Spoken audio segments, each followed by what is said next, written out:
काफी सीरियसली आपने बुकलेट्स को लिया था, और आप देखो एक ही दिन 3-4 दिन के अंदर हमने 7-8 क्वेश्चंस उसके अंदर लिख लिए, राइट। समझ लिए कि कैसे लिखना है, जहाँ बच्चों को हमेशा हेजिटेशन रहता है कि कैसे लिखेंगे क्या लिखेंगे, पर आप सब लोगों ने काफी अच्छी प्रैक्टिस करी, राइट। अब कल हम 4 क्वेश्चंस एक तरह से टाइम बाउंड मैनर के अंदर होकर कैसे लिखें, राइट, वो अपन सीखेंगे। कल सभी बच्चे 7 बजे उठ जाएंगे, जो नहीं उठते वो भी उठ जाना, ठीक है। 7 बजे से लेकर 8 बजे तक आपका एक टेस्ट होगा, दैट इज वीकली टेस्ट 1, जिसके अंदर हम सिर्फ और सिर्फ 4 वाक्य के क्वेश्चंस आपसे पूछेंगे, राइट। इस वीकली टेस्ट का ये सिग्निफिकेंस है कि टाइम बाउंड मैनर के अंदर वही चीज जो आप बुकलेट के अंदर लिख रहे हैं, देख कर लिख रहे हैं, या फिर आराम से टाइम लेकर लिख रहे हैं, उसको टाइम बाउंड मैनर के अंदर कैसे लिखा जाए, दैट इज वेरी इंपॉर्टेंट। क्योंकि अगर मैं आपको डायरेक्टली वीकली टेस्ट देता हूं तो बच्चों ये बात समझो कि तुमको हेजिटेशन होता, बहुत कुछ गलतियां कर देते तुम, फिर तुम्हारा डिमोटिवेशन। अब तुम सारी गलतियां जो है ना वो फिल्टर आउट हो गई है, राइट। मैंने ऑलमोस्ट सबकी कॉपी चेक कर दी है, ठीक है। अभी बस उसका पीडीएफ बनाकर मैं आप सबके मेल एड्रेस पे भेज दूंगा, राइट। और जो भी पहले के 2 क्वेश्चंस थे, उन सब क्वेश्चन से भी आपको पता चल गया होगा कि किस तरह का हमको एक अंडरस्टैंडिंग बनानी है फिलोसफी के अंदर। आज की क्लास से और क्लियर हो जाएगा कि इस तरह से आंसर राइटिंग हमको फिलोसफी के अंदर करनी होती है, ठीक है। आज की क्लास हम थोड़ा सा आंसर राइटिंग इसके अंदर डिस्कस करते हैं, ठीक है, जिसके अंदर आपको कंप्लीट पता चल जाएगा कि वीकली टेस्ट के अंदर आपको लिखना कैसे है, राइट। और इसके साथ साथ आपको आज मैं थोड़ा सा जैनिज्म फिलोसफी में आगे का कॉन्सेप्ट और पढ़ा दूंगा इसके अंदर, right. So let's start the class. Class start करते हैं। फिलोसफी की आंसर राइटिंग कैसी हो भाई, राइट, या फिर जनरल आंसर राइटिंग कैसी होती है वो भी हम अंडरस्टैंड करेंगे इसके अंदर। पहले हम स्पेसिफिकली, ठीक है, फिलोसफी फिलोसफी सब्जेक्ट के अंदर क्या डूज और क्या डोंट्स होते हैं ये अपन इसके अंदर अंडरस्टैंड कर लेते हैं, राइट। फिर हम अंडरस्टैंड करेंगे कि भाई इंट्रोडक्शन कैसे लिखना है, बॉडी पार्ट कैसे लिखना है, कंक्लूजन कैसे लिखना है। आप सबके जो भी डाउट्स हैं आपने लिख लिया है, क्योंकि अब क्वेश्चंस तो आपके डाउट्स होने लाजमी है। तो आप सारे डाउट्स मेरे से इस क्लास के अंदर पूछो, आंसर राइटिंग से रिलेटेड, जो मैं आपको इसके अंदर क्लियर कर दूंगा, राइट। एक दो एग्जांपल्स अपन ले लेंगे, एक दो क्वेश्चंस अपन सॉल्व कर लेंगे, ठीक है, जिससे कि अपन को और ज्यादा अंडरस्टैंडिंग क्लियर हो जाएगा, राइट।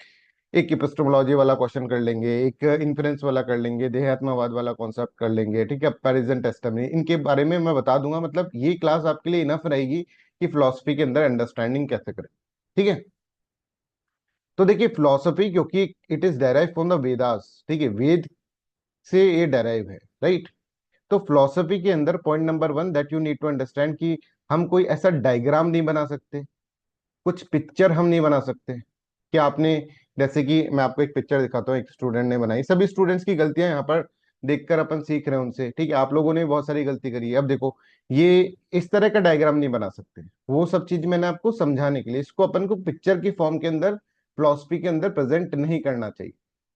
तो सबसे पहला इंफॉर्मेशन जो आपका है, do not draw diagrams, flow chart, figures. हाँ, आप इतना जरूर कर सकते हैं कि आप इतना भी नहीं कि भाई, इतना भी रिस्ट्रिक्शन नहीं है कि आप ऐसा तो लिख सकते हैं कि जैसे व्याप्ति इज ए नेचुरल रिलेशन, और नेचुरल रिलेशन है ना, ऐसे लिख सकते हैं नेचुरल रिलेशन, और natural relation depends upon the inference, and inference, ये फैलेसी ऑफ सर्किल दिखाने के लिए, फैलेसी ऑफ सर्किल देखो इस तरह से, इन्फ्रेंस डिपेंड्स अपॉन द व्याप्ति। ये जब हम व्याप्ति एज ए नेचुरल रिलेशंस को रिफ्यूट कर रहे हैं ना बच्चों, तो इतना बहुत तो आप लिख सकते हैं। पर ऐसा नहीं कि पूरी कॉपी के अंदर फ्लो चार्ट्स, इस तरह की चीजें, ये सब अलाउ नहीं है फिलोसफी के अंदर। अब इसका एक लॉजिकल मैं आपको एक एक्सप्लेनेशन देता हूं। देखिए, philosophy derive from the Vedas, ठीक है। हमने समझा था वेद के बाद फिर ब्राह्मण्स, ब्राह्मण्स के बाद फिर अरण्यकास, अरण्यकास के बाद फिर हमने देखा था कि उपनिषद कॉन्सेप्ट वॉज देयर, और उससे हमारी नॉलेज निकल के आई थी, ट्रेडिशनल थॉट। तो इसको फिलोसफी का जो पेपर होगा, ठीक है, that is a traditional subject, ठीक है ना, एक ट्रेडिशनल सब्जेक्ट है। तो जैसे वेद के अंदर आपने देखा होगा कभी कोई डायग्राम नहीं बना रखा है, ऐसे नहीं कि अग्नि बना रखी है, यहाँ पर आग जल रही है और अग्नि में हवन करा जा रहा है, जब अग्नि को एक्सप्लेन कर रहे हैं, ठीक है। तो ऐसा नहीं है, जब वायु का एक्सप्लेन करना है तो पेड़ बना रखा है, हवा चल रही है, पत्ते हिल रहे हैं, राइट, ऐसा तो नहीं कर रखा। तो हमको भी ये सब चीजें, ये डायग्राम, ये फिगर्स, ये सब चीजें हमको नहीं बनानी होगी। हाँ, ये जरूर इंपॉर्टेंट है कि आप अपनी एग्जामिनेशन के अंदर कॉपी को आप थोड़ा सा इंप्रूव कर सकते हैं, है ना, प्रेजेंटेशन को इंप्रूव कर सकते हैं बाय राइटिंग पॉइंट्स, पॉइंट्स आप लिख सकते हैं, right, that is very okay in the philosophy, ठीक है ना। फिलोसफी के अंदर पहले कंसीडर नहीं करते पॉइंट फॉर्म के अंदर, बट अब पॉइंट फॉर्म के अंदर भी कंसीडर करते हैं, राइट। तो देखो, वेदास से डेराइव हुआ सब्जेक्ट है, तो थोड़ा सा ट्रेडिशनल है, थोड़ा सा डिसिप्लिन सब्जेक्ट है, थोड़ा सा मैच्योरिटी आनी चाहिए, है ना। जैसे ज्योग्राफी है, ज्योग्राफी के अंदर मैप के बिना काम नहीं चलेगा साहब। ज्योग्राफी के बिना पूरा का पूरा कोई फिनोमिना होगा, जैसे अगर मान लो आपको एल्निनो लालिना बनाना है तो पूरा आपको मैप बनाना पड़ेगा कि इधर से हवाएं आती हैं, कैसे मुड़ती हैं हवाएं, ठीक है, फिर क्या होता है एल्निनो में, लालिना में, ठीक है, ये सब चीजें आपको एक्सप्लेन करनी पड़ेगी with the help of graph. Flow chart is very common in the what in the GS papers. GS paper के अंदर फ्लो चार्ट आप बना सकते हैं, ठीक है। आप बहुत सारे पॉइंट्स ऐसे ऐसे करके लिख सकते हैं जीएस पेपर के अंदर कि आपने एक यहाँ पर मेन चीज लिखी और फिर उसके अंदर जैसे मान लो आपको गवर्नेंस, ई गवर्नेंस के बारे में बता रहे हैं तो ई गवर्नेंस के क्या क्या प्रिंसिपल है, 7 प्रिंसिपल्स जो होते हैं वो आपने इस तरह से बना दो। ऐसा अलाउ नहीं है फिलोसफी के अंदर। That is point number 1 that you need to note, ठीक है। तो do not draw diagrams, flow chart, figures, ये आपको ड्रॉ नहीं करने हैं फिलोसफी के अंदर। वैसे तो ज्यादातर बच्चों ने नहीं ड्रॉ करे, पर तीन चार स्टूडेंट्स ने, मतलब हम कहें कि भाई 1/3 स्टूडेंट्स ने तो ड्रॉ करे ही है ना। और इट इज वेरी नॉर्मल कि जब आपको जीएस में बताया जाता है कि ड्रॉ करना है तो आप फिलोसफी में भी करोगे जब तक नहीं बताया जाएगा कि ड्रॉ नहीं करना, ठीक है। I hope this is clear. तो अब ये गलती हमको रिपीट नहीं करनी, है ना। आपकी जो मिस्टेक्स हैं वो मैं आपको बता रहा हूँ, उस मिस्टेक से सीखकर आपको रिपीट रिपीट करोगे तो फिर डांट पड़ेगी। ये ध्यान रखना कि भाई तुमको बताया था तब तुमने ऐसे रिपीट क्यों करा गलती, फिर वो एक्सेप्टेबल नहीं है।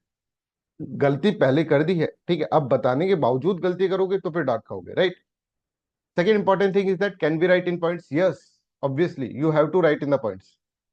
तो बस इंट्रोडक्शन को थोड़ा छोड़ देना कि इंट्रोडक्शन में कहीं आप पॉइंट लिखने लग जाओ, नो। इंट्रोडक्शन के अंदर पॉइंट अवॉइड करो, है ना। बॉडी पार्ट के अंदर यू हैव द लिबर्टी, ठीक है। मैंने आपको बताया कि कितना आपके पास लिबर्टी है, जैसे कि भाई आप फ्लो चार्ट नहीं बना सकते पर जैसे फैलेसी ऑफ सर्किल आप ऐसे दिखा सकते हैं, ऐसा कोई कॉन्सेप्ट हो तो ऐसा दिखा सकते हैं। अदरवाइज आपको क्या करना है, अदरवाइज आपको कोई डायग्राम यूज नहीं कर रहा है, बट पॉइंट्स में आप लिख सकते हैं। और पॉइंट्स में भी क्या होता है, देखो जैसे अपन 1 लिखकर फिर ऐसे लिखते हैं ना, तो इसकी जगह आप कुछ अपना एक सिंबल बना लो, ऐसे लिखो, है ना। लेटर्स इतना ज्यादा अलाउड नहीं, जैसे कई लोग लिख रखे हैं कि चारवाके कॉन्सेप्ट ऑफ संगातवाद के अंदर 4 एलिमेंट्स, 4 एलिमेंट्स, ऐसे 4 मत लिखो, 4 लिखो। ये थोड़ा सा चाइल्डिश दिखाता है, आपकी कॉपी मैच्योर होनी चाहिए उसके अंदर, क्योंकि चेक करने वाला बड़ा है, वो भी एक फिलोसफी पढ़ा हुआ है, वो भी फिलोसफी इसी डायमेंशन में, ट्रेडिशनल एंगल, ट्रेडिशनल प्रेजेंटेशन में उसने फिलोसफी पढ़ी है, ठीक है। तो यहाँ पर इस तरह से आप लिख सकते हैं, पॉइंट्स में लिख सकते हैं, ठीक है। एग्जाम्पल के लिए लाइन चेंज कर सकते हैं, फॉर एग्जाम्पल इस तरह से, to make it more presentable, ठीक है। जरूरी नहीं है कि पैराग्राफ में ही लिखिए, हार्ड एंड फास्ट रूल नहीं है। बॉडी के अंदर आप कर सकते हैं इनोवेशन, और करना ही चाहिए, ठीक है। पर इनोवेटिव का मतलब ऐसा नहीं कि आप बिल्कुल ही इनोवेटिव बन जाए, राइट। ये आपको थोड़ा ध्यान रखना है, ट्रेडिशनल सब्जेक्ट है भाई। फिर बात आती है कंक्लूजन की, तो कंक्लूजन में पॉइंट लिख सकते हैं क्या? नहीं, कंक्लूजन में भी अगर आपका 1-2 लाइन का कंक्लूजन है तो उसको एक पैराग्राफ में ही लिखने की कोशिश करो।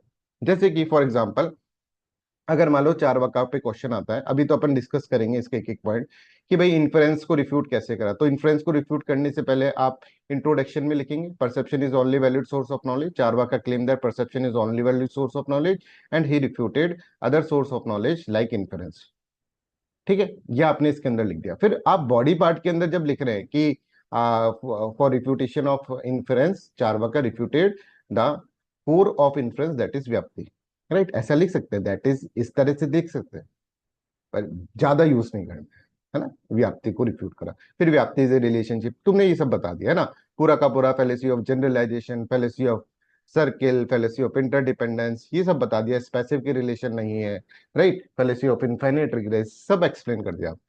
उसके बाद एक और पैराग्राफ बना लो क्रिटिसिज्म का, कि हाउएवर इसके अंदर बहुत लॉजिकल फॉल्ट्स थे, है ना, Charvaka refutation has some logical as well as philosophical fault, और आपने क्रिटिसिज्म लिख दिया, इसके भी पॉइंट बना के आप क्रिटिसिज्म लिख दो।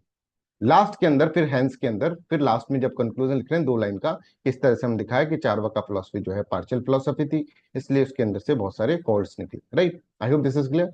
इसलिए उसका क्रिटिसिज्म इज वैलिड, मेटेरियलिज्म के थॉट को ले रहा था, इसलिए ऐसा आपको लिखना है ना। तो आपके अगर 2 पैराग्राफ बन रहे हैं बॉडी पार्ट में तो that is also very okay, ठीक है, कि एक हमने एक्सप्लेनेशन कर दिया, एक हमने क्रिटिसाइज कर दिया, है ना। और फिर लास्ट के अंदर फिर एक तरह से कंक्लूजन आपको करना है, जो आपको वो भी पॉइंट्स के अंदर, वो पॉइंट्स के अंदर नहीं करना है, वो आपको डायरेक्टली 1 लाइन के अंदर कंक्लूजन, 2 लाइन के अंदर कंक्लूजन करना है। I hope this is clear to everyone. यहां तक आपको समझ में आ रहा है? आप पॉइंट्स में लिख सकते हैं, पर पॉइंट्स में लिखने का मतलब ऐसा भी नहीं है कि आप ऐसे लिखे that relation should be universal का, ऐसे नहीं, ये तो आपको एक ही लाइन में लिखना है। समझ में आ रहा है? इतना पॉइंट्स में भी नहीं लिख सकते आप। Please try to understand. ठीक है, तो ये कुछ बातें हैं जो हम फिलोसफी से रिलेट बता रहे हैं। तो सबसे पहले हमने कहा है do not draw diagram, flow chart, figures. ये थोड़ा सा मैच्योरिटी से थोड़ा दूर चल जाता है ना। हम कोई ट्रेडिशनल सब्जेक्ट पढ़ रहे हैं, उसकी रेस्पेक्ट वैसे करनी है। Can we write in points? Yes, you can write in points, but you can not write like this. This is wrong. I hope this is clear. Third important thing, क्योंकि philosophy subject जो है उसके अंदर क्या होता है, हम priorities देते हैं फिलोसफर्स को। जैसे देखो, ये थॉट वाला सब्जेक्ट है। जैसे हमने कहा चारवाका जब हम पढ़ रहे हैं बच्चों, तो चारवाका का थॉट जो है that has to be criticized. अगर मान लो कंपेयर आ जाता है चारवाका वर्सेस जैनिज्म, तो आपको क्रिटिसाइज करके जैनिज्म को ऊपर रखना पड़ेगा। समझ में आ रहा है? बुद्धा आ जाता है तो बुद्धा को ऊपर रखना पड़ेगा। आई होप दिस इज क्लियर। तो चारवाक तो एक ऐसा फिलोसफर है जो मेटेरियलिज्म प्रमोट करना चाह रहा है सोसाइटी में, तो इसको तो आपको क्रिटिसाइज करना ही होगा। You are bound to criticize it. अगर किसी फिलोसफर से, किसी भी फिलोसफर से चारवाक का पाला पड़ता है, तो आपको क्या करना पड़ेगा, आपको इसको क्रिटिसाइज करना पड़ेगा। ठीक है। अगर आपको ऐसे भी बोला है what is the significance of Charvaka, तो सिग्निफिकेंस बताकर फिर क्रिटिसाइज करना पड़ेगा कि डॉगमा, सुपरस्टिशंस, इन सब से निकाल कर लेंगे और फिर हमको इसको पर पार्शियल थॉट है इस तरह से, ऐसे करके। तो चारवाक को क्रिटिसाइज करने में शर्माना नहीं है। Whatever the keywords you have to criticize, otherwise ऐसा इंटरप्रेट होगा कि थॉट प्रोसेस चारवाका का आपको पसंद है। ठीक है, I hope this is clear to everyone. यहां तक समझ में इसी तरह से कुछ और फिलोसफी है, जैसे चारवाक, बुद्धिज्म और जैनिज्म। राइट, ये तीन जो थॉट है that is known as heterodox है। ठीक है, whenever there is a conflict, मतलब वर्सेस कि आप इससे इसको कंपेयर करो, इससे कम, तो आपको बुद्धिज्म और जैनिज्म को ऊपर ही रखना है। But whenever you are comparing Buddha with Acharya Shankar, then Acharya Shankar is on upper hand. Right, Acharya Shankar को आपको ज्यादा इंपॉर्टेंस दिखाना है। समझ में आ रहा है? Are you getting this point? Vedanta जो फिलोसफी है, वेदांता का मतलब था वेद प्लस अंत, की वेदास का अंत हो गया, मतलब ये नॉलेज सुप्रीम नॉलेज है। तो इसके अंदर आचार्य शंकर आएंगे, रामानुज आएंगे, माधव आचार्य आएंगे। इन फिलोसफर्स को जब आप समझाएंगे तो आपको ये समझाना है कि ये फिलोसफर्स जो है ना, ये बड़े फिलोसफर्स हैं। तो ये वाला जो थॉट होगा चारवाक, बुद्धिज्म और जैनिज्म वर्सेस कभी इनका थॉट होगा, जब हम पर्टिकुलर पढ़ेंगे तब तो बताएंगे, बट अभी एक ओवरऑल अंडरस्टैंडिंग आपको दे रहे हैं। एक एक क्वेश्चन लिखना आपको आएगा, मल्टीपल टाइम्स एक एक क्वेश्चन को अलग अलग तरीके से आपसे लिखवा लेंगे। डोंट वरी अबाउट दिस, वो मेरा पता है, वो मेरा कंसर्न है कैसे करवाना है कैसे नहीं करवाना। All you need to understand is that कि जब हम जब कंपैरिजन करेंगे आचार्य शंकर और चारवाक को, तो obviously Acharya Shankar is on the, Buddha Acharya Shankar, obviously Acharya Shankar is on the upper hand. Jainism इसको, है ना। जब हम आचार्य शंकर पढ़ाएंगे आपको, तो वो चीजें वापस बताएंगे आप, एक एक क्वेश्चन की किसमें कैसा कंक्लूजन आना चाहिए था, इसमें कैसा बॉडी पार्ट, ये सब चीजें बताया जाएगा। अच्छा, whenever there is a tussle between Ramanujacharya and Acharya Shankar, Vedanta में भी तीन थॉट है। और वेदांता में थॉट में प्रायोरिटी ऐसे चलती है, one, first, second and third. Ramanuj has to be criticized by the Acharya Shankar if there is a what, if there is a questions between मतलब who is better, रामानुचार्य या फिर आचार्य शंकर। माधव आचार्य रामानुज के अंदर से माधव आचार्य की फिलॉसफी को आपको क्रिटिसाइज करना है विद रामानुज, अगर क्वेश्चन के अंदर डिमांड करा गया। ठीक है बच्चों, आप ये समझ रहे? ठीक है। कुछ कॉन्सेप्ट्स होते हैं, जैसे सांख्य फिलोसफी का कुछ कॉन्सेप्ट है, उनको क्रिटिसाइज करना है। अब वो कॉन्सेप्ट क्या है अभी पता नहीं है आपको, तो मैं आपको बताऊं। कुछ कॉन्सेप्ट्स मान लीजिए जो कि इलॉजिकल सा हो रहा है, ठीक है, और वो कोई दूसरी फिलोसफी के अंदर बहुत अच्छे से दे रखा है, जैसे प्लूरलिटी ऑफ पुरुषा। ठीक है, that is a concept that you need to criticize it, because यहाँ पर कॉन्ट्राडिक्ट हो रही है, सांख्य फिलोसफी खुद को ही कॉन्ट्राडिक्ट कर रही है। जब हम पढ़ेंगे इसको, बड़ा इंटरेस्टिंग कॉन्सेप्ट है। तो हमें ये भी डिसाइड करना होगा आर्ट, देखो सब्जेक्ट बड़ा इजी है, सब्जेक्ट छोटा है, राइट, मैनेजेबल है, क्वेश्चंस रिपीट हो रहे हैं, पर हमको पूरा अच्छे से 100% हमको यहाँ पर नॉलेज होनी चाहिए ना, कि क्वेश्चन जब हमको पता है यही क्वेश्चन आएगा तो उसके ऊपर हम अच्छे से R&D करके, रिसर्च एंड डेवलपमेंट करके उसको लिखें। इवन क्वेश्चन को इतनी बार लिखवाएंगे क्वेश्चन याद भी हो जाएगा आपको, बट उसके लिए आपको क्या करना चाहिए, बेसिक कॉन्सेप्ट्स आपको समझ में आना। आई hope this is clear. Anybody has any doubt in this three three things, कि प्रायोरिटीज कैसे देनी होगी, मतलब फिलोसफर्स के बीच में हमको प्रायोरिटीज देनी होगी, कैसे किस फिलोसफर को कब कहां पर कौन से कॉन्सेप्ट में प्रायोरिटी देनी होगी, किसको क्रिटिसाइज करना होगा, that I will let you know, don't worry. पर there is priorities in the philosopher, हर फिलोसफर का एक तरह से आंसर नहीं होगा, तो that's why answer writing become bit technical, not typical, typical तो बनने ही नहीं देंगे when we are dealing with the subject philosophy. ठीक है बच्चों, एनीबडी, मोनिका, श्रुति, फरिया, किसी को भी कोई डाउट है please tell me, Manoj, Hitendra, Anuj, Sandhya, anybody has any doubt regarding this? अच्छा, कुछ कुछ कुछ स्टूडेंट्स ऐसे हैं जिनको है ना फिलोसफी के अंदर आंसर राइटिंग बच्चों मैं आपको है ना बिठाकर समझा दूंगा, don't worry to about that, कि मैं आपको एक एक क्वेश्चन जैसे, और जैसे किसी स्टूडेंट को नहीं समझ में आ रहा है ना, तो उसकी अलग से एक्स्ट्रा क्लास ले लेंगे, ठीक है? किसी से लिखा नहीं जा रहा सर, हमसे लिखा नहीं जा रहा, पर आपको मेहनत नहीं छोड़नी है, ऐसा नहीं करना है कि आप डरने लग जाओ। Yes Anjali, you want to ask something, please ask.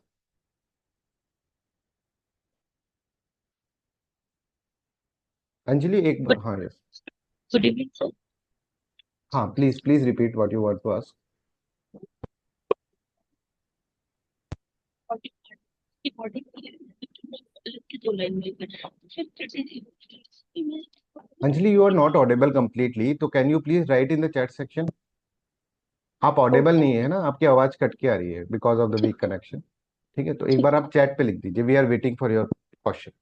ठीक और किसी को कुछ पूछना है प्लीज? कई बच्चे अच्छे आंसर लिख रहे हैं, कई बच्चे सुधर रहे हैं, कई बच्चे खराब लिख रहे हैं, तो उनको हम सुधार देंगे, ठीक है, डोंट वरी। सबका अलग अलग तरीका है और सबको अलग अलग तरीके से सुधारेंगे, राइट? किसी को भी, सबके लिए एक स्ट्रेटेजी नहीं बनेगी भाई आंसर राइटिंग।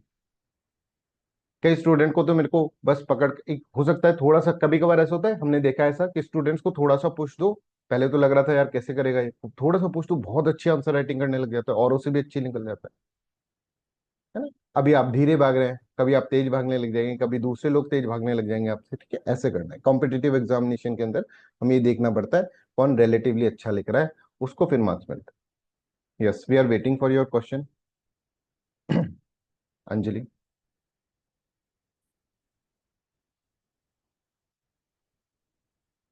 कंक्लूजन, हाँ आप दो, अभी मैं आपको बताता हूँ, ये क्रिटिसिज्म बॉडी पार्ट में लिखेंगे और कंक्लूजन में नहीं, that I will let you know, don't worry, ठीक है? ये मैं अभी आगे चलकर आपको बताता हूँ, और किसी को कोई डाउट है तो प्लीज आस्क। अब this is about the common things that you need to understand in the philosophy answer writing के अंदर कॉमन चीजें हैं जो आपको अंडरस्टैंड करनी चाहिए, राइट? अब दूसरी चीज, अब आते हैं हम इंट्रोडक्शन कैसे लिखें, बॉडी पार्ट कैसे लिखें, कंक्लूजन कैसे लिखें, ये तीन चीजें। Yes, Anuj want to ask something, Anuj please. Sir conclusion में मतलब दो तीन लाइन लाइन भी कई बार इनफ है, या दो तीन लाइन कम ही रहेंगी अभी कंक्लूजन बता में? वही बता रहे, अभी देखो हम उसको डिटेल में बताएंगे, अभी आपको ये बताया कि what to do what not to do in philosophy. अब ओके सर। इंट्रोडक्शन क्या होता है, उसमें कितने वर्ड्स होने चाहिए, कितनी लाइन होनी चाहिए, वो चीज हम आपको बताएंगे। बॉडी पार्ट क्या होता है, उसमें कितनी लाइन होनी चाहिए, कितने वर्ड्स होने चाहिए, वो हम आपको बताएंगे। और कंक्लूजन में क्या होना चाहिए, वो सब चीजें आपको डिटेल के अंदर अंडरस्टैंड करवाएंगे, राइट? देखो इंट्रोडक्शन का मतलब क्या होता है, what do you mean by the introduction? अगर मैं कहूं Monika tell me what do you mean by the term introduction. Yes Monika. Sir introduction में हम क्वेश्चन के रिगार्डिंग लिखेंगे और जो हमें बॉडी पार्ट में डालना है उसका भी हिंट डालेंगे। इंट्रोडक्शन, अच्छा ओके ओके, वेरी गुड, और very good. Miss body part और इंट्रोडक्शन में कनेक्ट करके हम इंट्रोडक्शन में लिखेंगे। ठीक है, और कोई इंट्रोडक्शन के बारे में कुछ बोलना चाहेगा? Manoj, you want to say something about introduction, what is introduction? I want to put the theme of what is the question is all about. Theme, theme introduction में क्लियर हो जानी चाहिए सर, है ना भाई? थीम क्लियर हो जानी चाहिए, कि इंट्रोडक्शन पढ़ते टीचर को ये पता चल जाए कि बच्चे की थीम जो है दैट इज क्लियर। उसको मतलब इस कॉन्सेप्ट से रिलेटेड सब कुछ इसके अंदर उसको पता है, right. That is known as what, that is known as theme. ठीक है, और वेरी गुड। और कोई बच्चा बोलेगा इंट्रोडक्शन का मतलब क्या होता है? अंजलि, कोई भी अंजलि बोल दो, 3 अंजलियां हैं हमारे पास, अंजलि शर्मा, अंजलि पवार और अंजलि गोयल। एनीवन? अंजलि शर्मा, आपने भी लिखे हैं, अच्छे आंसर लिखे हैं, डोंट वरी। ठीक है, अंजलि शर्मा प्लीज। इंट्रोडक्शन में क्या होना चाहिए? इंट्रोडक्शन में किन बातों को ध्यान रखना चाहिए, ऐसा कोई मेरे को बताएगा? देखो इंट्रोडक्शन का, जैसे मैंने आपको इकोनॉमिक्स में भी बताया था, है ना, मैंने आपको इथिक्स की क्लासेस के अंदर भी बताया था। इंट्रोडक्शन के अंदर क्या होता है कि ऐसा लगे भाई जब उसने आपका इंट्रोडक्शन पढ़ा है ना, तो अगर आप अपने क्वेश्चन को छुपा लो, अपना क्वेश्चन आपने छुपा लिया, तो उस बंदे को पता चल जाए अरे यार ये क्वेश्चन पूछा होगा। समझ में आ रहा है? इंट्रोडक्शन मतलब introducing the question. Very good कि आपने कहा कि थीम इंट्रोड्यूस करा, मतलब एग्जामिनर से आपको इंट्रोड्यूस कराना है। जैसे मैंने आपसे पूछा कि भाई आपका नाम क्या है, तो आपको अपना, मैंने कहा आपका इंट्रोडक्शन दो, मान लो ऐसा कहा, तो आपने अपना नाम बताया, आपने अपने पिताजी का नाम बताया, ठीक है, आपने अपने घर का एड्रेस आपने ये बताया कि आप करते क्या हो, फिर आपने ये बताया कि आप कहाँ रहते हो, राइट, है ना। तो इंट्रोडक्शन के अंदर सबसे इंपॉर्टेंट चीज आपने वो चीज बताई जो कि पूछी गई। मैं आपसे पूछूंगा इंट्रोड्यूस योरसेल्फ, आप अपने पड़ोसी का नाम तो नहीं बताएंगे ना? मैं आपसे पूछूंगा इंट्रोड्यूस योरसेल्फ, आप किसी की और के पिताजी का नाम तो नहीं बता देंगे? हम क्या करते हैं जनरली, क्वेश्चन को देखकर उसका इंट्रोडक्शन ना लिखकर हम कुछ और चीजें लिखने लग जाते हैं। ठीक है, अब आपने जैसे मान लो चारवाक का एक क्वेश्चन, ये वाला जो क्वेश्चन था, what do you mean by the epistemology, explain with reference to Charvaka. ठीक है, कई बच्चों ने एपिस्टेमोलॉजी की डेफिनेशन लिख दी, चारवाक को भूल गए इंट्रोडक्शन के अंदर। समझ में आ रहा है? कई बच्चों ने मेटाफिजिक्स लिख दिया इसके अंदर, जो पूछा नहीं है, आपका नाम पूछा था, आपने पड़ोसी का नाम लिख दिया। समझ में आ रहा है? तो जब भी क्वेश्चन पूछा जाए ना, वही आपको आंसर करना है। अब जैसे what do you mean by epistemology, explain with reference to Charvaka, इसके अंदर 2 क्वेश्चन है बस। कभी कभार क्या होता है, हमको 2 क्वेश्चन ना देख के हम इंट्रोडक्शन के अंदर सिर्फ और सिर्फ एक ही क्वेश्चन का आंसर दे देते हैं, what do you mean by epistemology, ये आपने दे दिया, बट आप इसको इंट्रोडक्शन में भूल गए। तो इंट्रोडक्शन का अगर मान लो इंट्रोडक्शन के मान लो 2 मार्क्स है, तो आपको 1 मार्क्स ही मिलेगा कि इंट्रोडक्शन ही आपने आधा लिख दिया। आप जब इसके अंदर इंट्रोडक्शन लिखेंगे तो आप कैसे लिखोगे, epistemology is the branch of philosophy that studies the nature, origin and scope of knowledge. समझ में आ रहा है? एपिस्टेमोलॉजी की डेफिनेशन दे दी, फिर आप लिखोगे this provide the foundation for justifying a philosopher's core believe about the metaphysical reality. ये पूरी इसकी क्या हुआ, डेफिनेशन हुई। फिर लिखोगे like Charvaka school in its epistemology accepted that perception is only valid source of knowledge। Charvaka को इंट्रोड्यूस करा दे इंट्रोडक्शन में, क्योंकि क्वेश्चन में भी पूछा है ना, तो चारवाका पूरा नहीं लिखने, पूरा नहीं लिख रहे कि फिर आप वहीं पे इंट्रोडक्शन में लिखने लगे हो इन्फरेंस, कंपैरिजन, टेस्टिमनी को रिफ्यूट कराइए, नहीं, ये चीज लिखनी है बस। और जब हमने एपिस्टेमोलॉजी की डेफिनेशन लिखी तो 2 लाइन लिखी, epistemology is branch of philosophy, ठीक है, that studies nature, origin and scope of knowledge, है ना। और दिस प्रोवाइड, ये एपिस्टेमोलॉजी जो होती है दैट प्रोवाइड फाउंडेशन, है ना, फॉर इवेल्युएटिंग, या फॉर जस्टिफाइंग, इजी वर्ड है जस्टिफाइंग, फिलोसफर्स कोर बिलीव, ठीक है, फिलोसफर के core believe about metaphysical realities. ये अपन ने लिखा ना डेफिनेशन, देखो epistemology is branch of philosophy that studies the nature, origin, source of knowledge, it provide. अब देखो इस छोटे छोटे स्टेटमेंट्स, ठीक है, अब यहां पर आपने फुल स्टॉप लगा दिया, अब ऐसा नहीं विच प्रोवाइड ऐसे नहीं लिखता, छोटा स्टेटमेंट लिखना, जिससे कि कॉम्प्लेक्सिटी कम होगी। It provides foundation for justifying philosophers core believe about metaphysical reality. लिख दिया 20 वर्ड्स के अंदर ये चीज। अब लिखो चारवाका, है ना, चारवाका लाइक, ऐसे लिखो like in school of Charvaka, ठीक है, in school of Charvaka he in its epistemology accepted that perception is only valid source of knowledge. ये लिख दिया, ये इसकी थ्योरी ऑफ नॉलेज। ये पहला लाइन से चारवाका का पहला लाइन, ठीक है। और ऑन दिस बेसिस इसको बेस बनाकर ही रिजेक्टेड व्हाट, मेटाफिजिकल रियलिटीज। ये आपका पूरा इंट्रोडक्शन हो गया 50 से 60 वर्ड्स के अंदर, जिसमें आपने एपिस्टेमोलॉजी की डेफिनेशन दी, और एपिस्टेमोलॉजी को आपने इस डेफिनेशन को, एपिस्टेमोलॉजी की इस डेफिनेशन को, 2 लाइन की डेफिनेशन को 2 लाइन चारवाका का लिखकर आपने क्या कर दिया, इसको एक तरह से डेफिनेशन को जस्टिफाई कर दिया with reference to Charvaka. Any doubt in this one? अब क्या करें हम क्योंकि आप पहली बार आंसर राइटिंग लिख रहे हैं, या तो ये डेफिनेशन गलत लिख दी, डेफिनेशन याद रहनी चाहिए, या डेफिनेशन कई बच्चों ने बहुत अच्छी लिखी है, जैसे मनोज की डेफिनेशन वाज गुड, अंजलि की डेफिनेशन अच्छी थी, जो कोर समझ गया, ठीक है। फिर हमने कहा कि चारवाक, किसी ने, पर इन्होंने चारवाक नहीं लिखा, फिर किसी ने चारवाक लिखा, किसी ने नहीं, बॉडी में लेकर चले गए। भाई अभी इसी चीज को हमको चारवाक के रेफरेंस से एक्सप्लेन तो करना चाहिए ना इंट्रोडक्शन में। इंट्रोडक्शन पूरे क्वेश्चन का होता है, एक आधे अधूरे क्वेश्चन का इंट्रोडक्शन नहीं होता है। I hope this is clear. What is introduction? Introduction में मतलब आपको आपने देखो इंट्रोड्यूस कर दिया एपिस्टेमोलॉजी की डेफिनेशन, आपने ये भी बता दिया कि किस तरह से डेफिनेशन चारवाका की फिलॉसफी के अंदर हो। अब यहां पर आप बताएंगे कि चारवाका ने क्या एपिस्टेमोलॉजी बनाई अपनी, और किस तरह से उसने उससे मेटाफिजिकल रियलिटी को रिफ्यूट करा। इसके अंदर अब आपको पूरा इसमें लिखना था।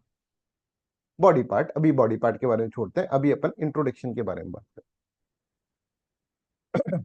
आई hope this is clear to everyone. Anybody has any kind of any doubt, please let me no.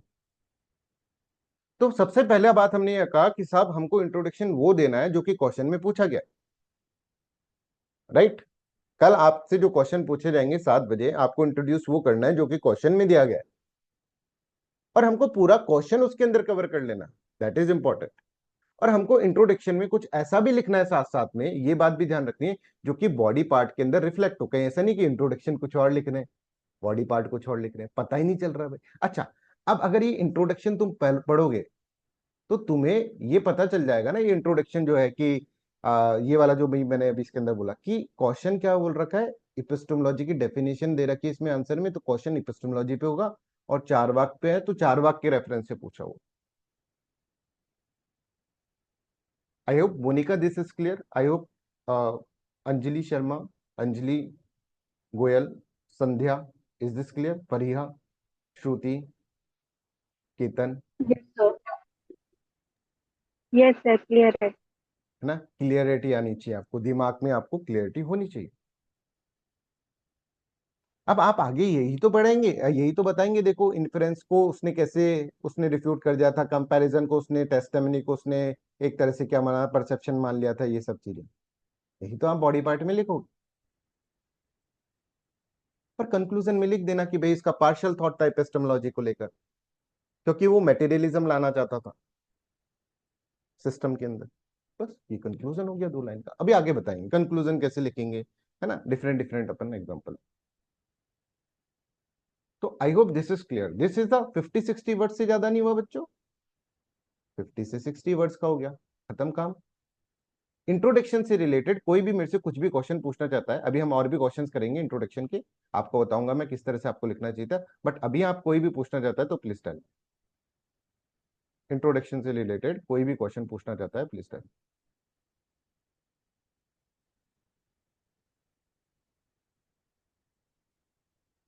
धीरे धीरे देखो, कोई भाग भाग दौड़ी नहीं है, जल्दी जल्दी कुछ नहीं करना है, जल्दी जल्दी कुछ होता भी नहीं है, आराम से होता है, जल्दी जल्दी में ही गलती होती है।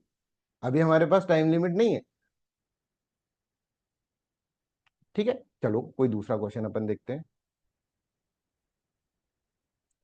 एपिस्टेमोलॉजी की डेफिनेशन, एपिस्टेमोलॉजी इज, चलो लिख लो इसका इंट्रोडक्शन, लिख लो इस क्वेश्चन का। Epistemology is the branch of philosophy, सब बच्चे लिखो, that studies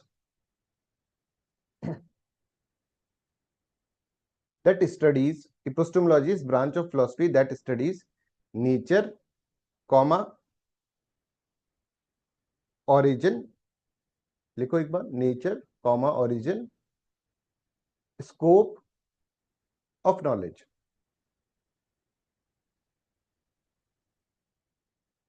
five six line की नहीं हो रही, ओनली 4 लाइन की हो रही। 2 लाइन इपिस्टेमोलॉजी की डेफिनेशन, 2 लाइन चार्वाक की डेफिनेशन। 5-6 लाइन की कहाँ हुई? देखो सेकेंड लाइन लिखो, मतलब कंटिन्यूस में। It provides foundation for justifying philosophers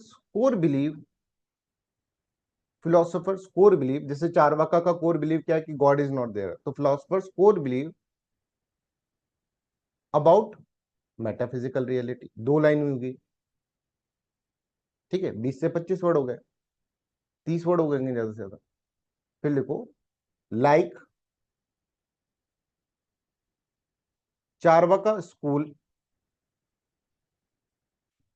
in its epistemology, like Charvaka school in its epistemology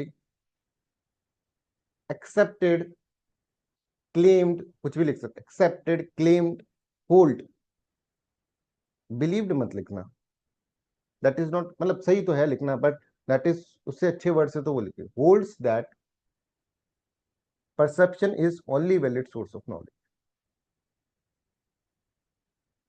and on its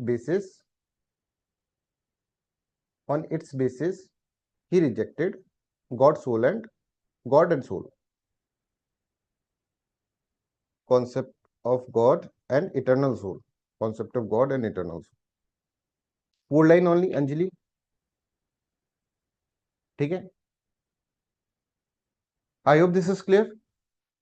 Anybody has any doubt, please let me know. Anjali, is this okay?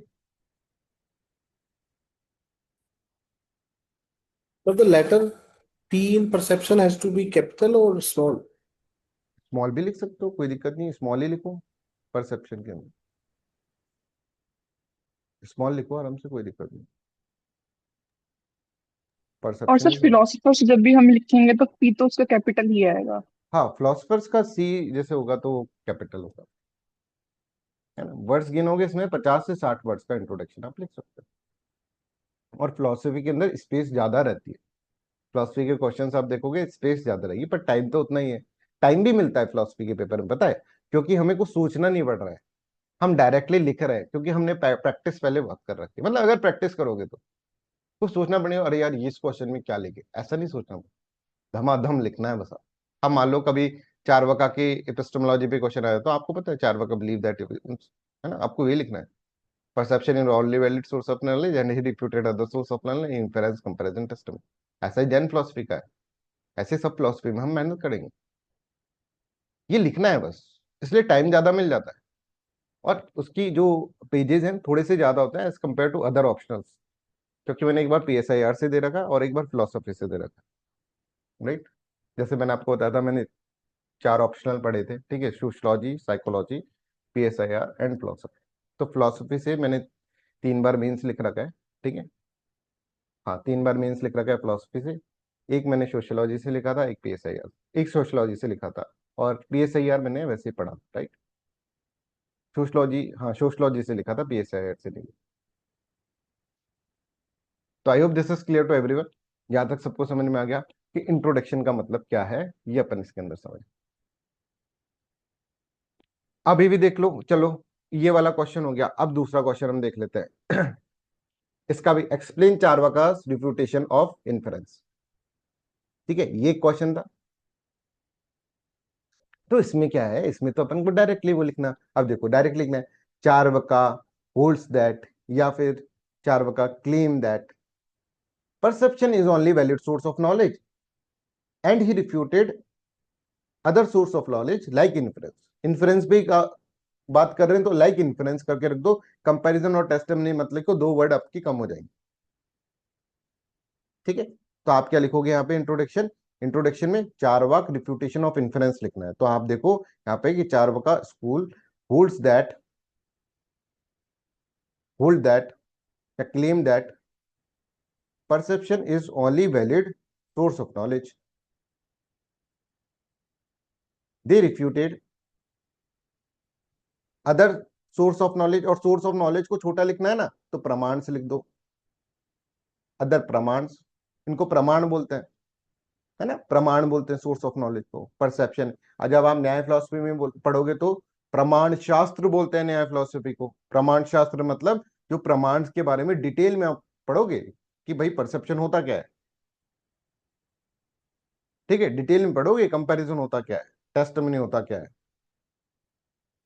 ठीक है, inference क्या होता है, हेतु शास्त्र भी बोलते हैं उसको, हेतु वर्ड यूज करता है ना मिडिल टर्म, हेतु शास्त्र न्याय फिलोसफी को, तो वो तो अपन डिटेल में पढ़ेंगे। तो आप देखो Charvaka claim that perception is only valid source of knowledge, they refuted other pramans like inference. Inference ही लिखो, अब दो वर्ड हम क्यों लिखे जाते हैं, जब इन्फरेंस पे क्वेश्चन है तो इन्फरेंस। फिर आपको आपको ये पता होना चाहिए कि इसके अंदर इन्फ्लुएंस पे क्वेश्चन आ रहा है, ठीक है, रिफ्यूटेशन। अभी अपन है ना इसको हटा देंगे और फिर अपन इंट्रोडक्शन से इधर पहुंचने की कोशिश करेंगे। फिर in order to refute influence, ऐसे लिखो, in order to refute influence, influence Charvaka refuted concept of vyapti, vyapti, ठीक है, विच इसके ब्रैकेट में आप लिख सकते हो कोर ऑफ इन्फ्लुएंस, या फिर कॉमा लगा के which is core of influence, ऐसे लिख सकते हो, ठीक है। अब अभी भी अपन ने ये कर दिया कि इन्फ्लुएंस को हटाने के लिए उसने व्याप्ति को रिफ्यूट करा, अब नीचे अपन व्याप्ति को तो रिफ्यूट करेंगे ना, तो यहाँ पे अपन व्याप्ति की, अब नीचे बॉडी पार्ट में रिफ्यूटेशन ही लिखे तो बेटर है, रिफ्यूटेशन। तो अब देखो हमने 2 लाइन लिखी है, तीसरी लाइन व्याप्ति की डेफिनेशन लिख दो कि व्याप्ति is a relation between the middle term and the major term, and this relation is universal, natural, one to one, specific। बस 3 लाइन के अंदर, 4 लाइन के अंदर, 4 छोटी छोटी लाइनों के अंदर ये हो गया, उससे भी छोटा इंट्रोडक्शन लिख दिया पहले वाले क्वेश्चन से।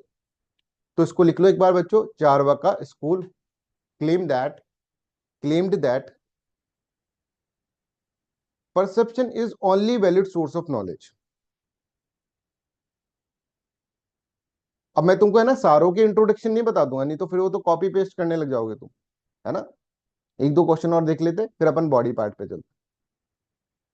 Perception is only valid source of knowledge, बाद में तो लास्ट के अंदर तो पता ही चल जाएगा आपको सब कुछ, है ना, लास्ट में तो मैं आपको लिख लिख के भी दूंगा, बहुत मेहनत कराऊंगा। एक बार आप प्रीलिम्स क्लियर कर लो, देखो मैं आपको गारंटी देता हूँ फिलोसफी में नहीं 320 मार्क्स मैंने दिलवा दिए आपको। तो प्रीलिम्स क्लियर कर लोगे ना, उसके बाद जो बच्चे प्रीलिम्स क्लियर करेंगे उसके लिए और ज्यादा डेली का आपका प्रोग्राम चलाएंगे, ठीक है, फिलोसफी के अंदर क्या क्या करना है, उसमें कोई हम एक्स्ट्रा फीस नहीं लेंगे, ठीक है। Please don't think like that कि सर फीस ले लेंगे, ऐसा कुछ भी नहीं है बच्चों। प्लीज आप मेरे से जुड़े हुए हैं ना, आप जुड़े भी शायद इसीलिए हैं, आप मेरा नेचर जानते हैं, फीस ज्यादा मैटर हमारा कर नहीं रहा है, ठीक है।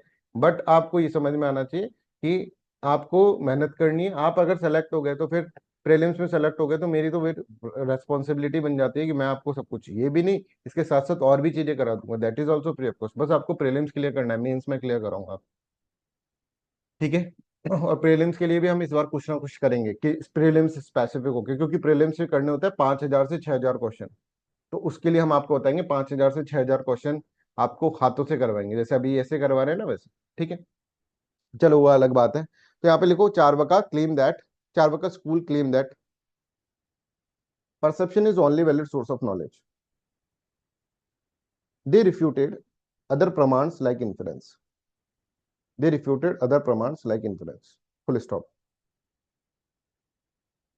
फिर ये आई से क्या लिखा था, अच्छा, in order to refute inference Charvaka refuted concept of व्याप्ति, चार्वाका refuted concept of व्याप्ति। अब देखो क्या करा है कई लोगों ने, बस Charvaka hold that perception is only valid source of knowledge, they refuted other pramans like inference, और फिर जब रिफ्यूटेशन करा तो रिफ्यूटेशन ऑफ इन्फरेंस का डायरेक्टली व्याप्ति बोल दिया। अब व्याप्ति को इंट्रोड्यूस तो कराना पड़ेगा ना भाई, थोड़ा बहुत तो लिखोगे उसके बारे में, तुम कैसे बताना पड़ेगा, इन्फ्लुएंस को रिफ्यूट करने के लिए उसने व्याप्ति को यूज करा। फिर व्याप्ति इज ए मिडिल टर्म, क्योंकि व्याप्ति एक बहुत ही ज्यादा टेक्निकल टर्म हो गया, उसको समझाना पड़ेगा, उसी चीज को फिर आप रिफ्यूट कर रहे हैं ना नीचे, इसलिए vyapti is a relation between middle term and the major term. लिखो बच्चों, vyapti is a relation between middle term and the major term. This relation is universal. Universal में आ जाता है कंपलसरी, नेसेसरी, आप यूनिवर्सल भी लिख सकते हैं, natural, one to one, specific relation, one to one and specific. अब मुझे एक बार वर्ड्स काउंट करके बताओ उसमें कितने वर्ड्स हुए। जिस भी बच्चे ने लिखा है भी इंट्रोडक्शन, वर्ड्स काउंट करके बताएं कितने वर्ड्स।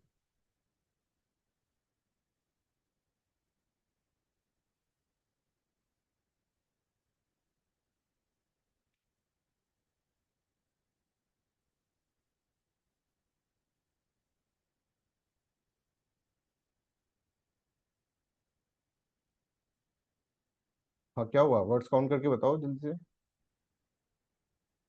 50 के आसपास वर्ड्स हो गए, है ना। 50 से 60 के अंदर अपना इंट्रोडक्शन खत्म हुआ, जिसमें आपने व्याप्ति की डेफिनेशन भी लिख दी, जिसमें आपने चार्वाक का एपिस्टेमोलॉजी भी लिख दी, जिसके अंदर आपने ये बता दिया कि चार्वाक ने इन्फ्रेंस को रिफ्यूट करने के लिए व्याप्ति का करा। मतलब आधा काम जो आप बॉडी पार्ट में कर रहे थे वो चीज भी इसके अंदर आ गई, 4 लाइनों के अंदर, 53 वर्ड्स के अंदर।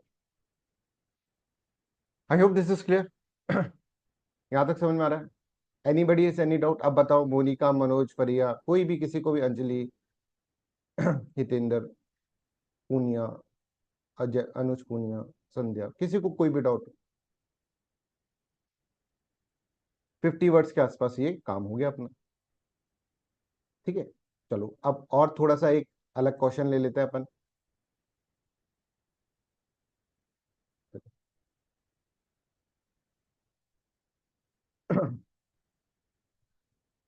एक अलग क्वेश्चन और ले लेते हैं अपन, किसी को कोई डाउट है तो बताएं।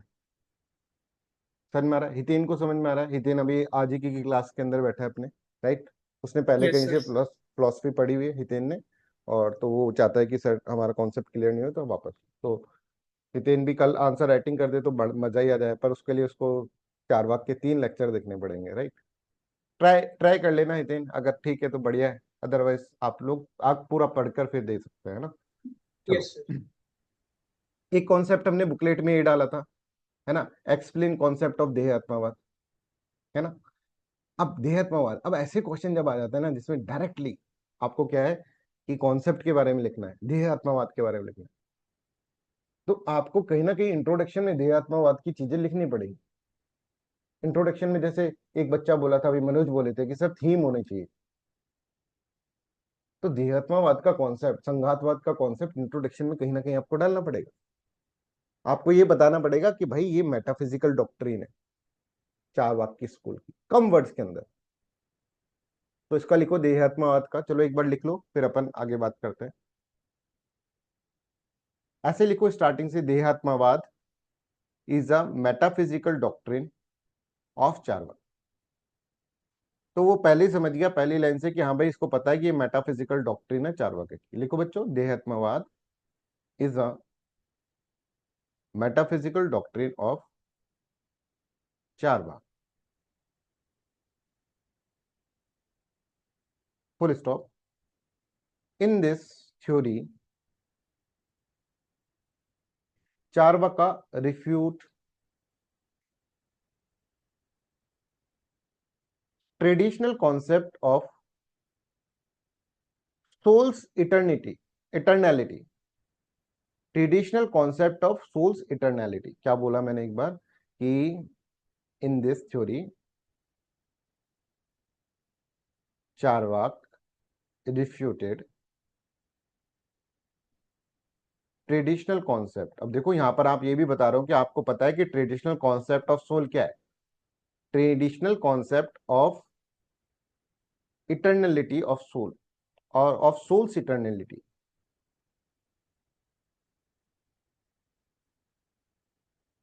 पहले ही बता दिया कि भाई देखो देहात्मवाद थ्योरी जो है मेटाफिजिकल, पहली लाइन से इंफॉर्मेशन दे रहे हो, है ना। ऐसा नहीं बताया कि देहात्मवाद को explain, dehatmavada means soul is nothing but the body itself, नहीं, वो तो बॉडी पार्ट में लिखेंगे हम।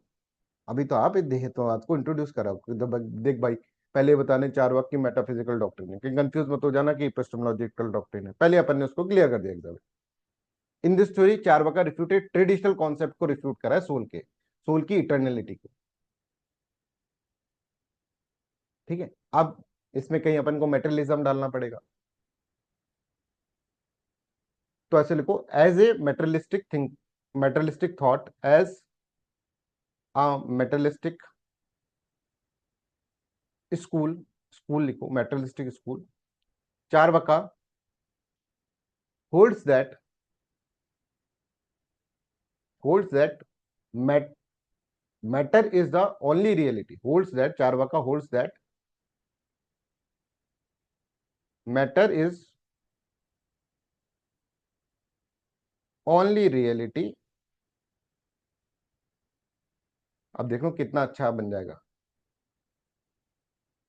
So he refuted और rejects रिजेक्ट ही कर दी ना, रिफ्यूट कहां करी उसने, रिजेक्ट ही कर दी, rejects all other metaphysical realities like eternal soul, eternal soul, soul नहीं, eternal soul. अब बताओ, dehatmavada is metaphysical doctrine of Charvaka school, Charvaka ऐसे लिख सकते हो.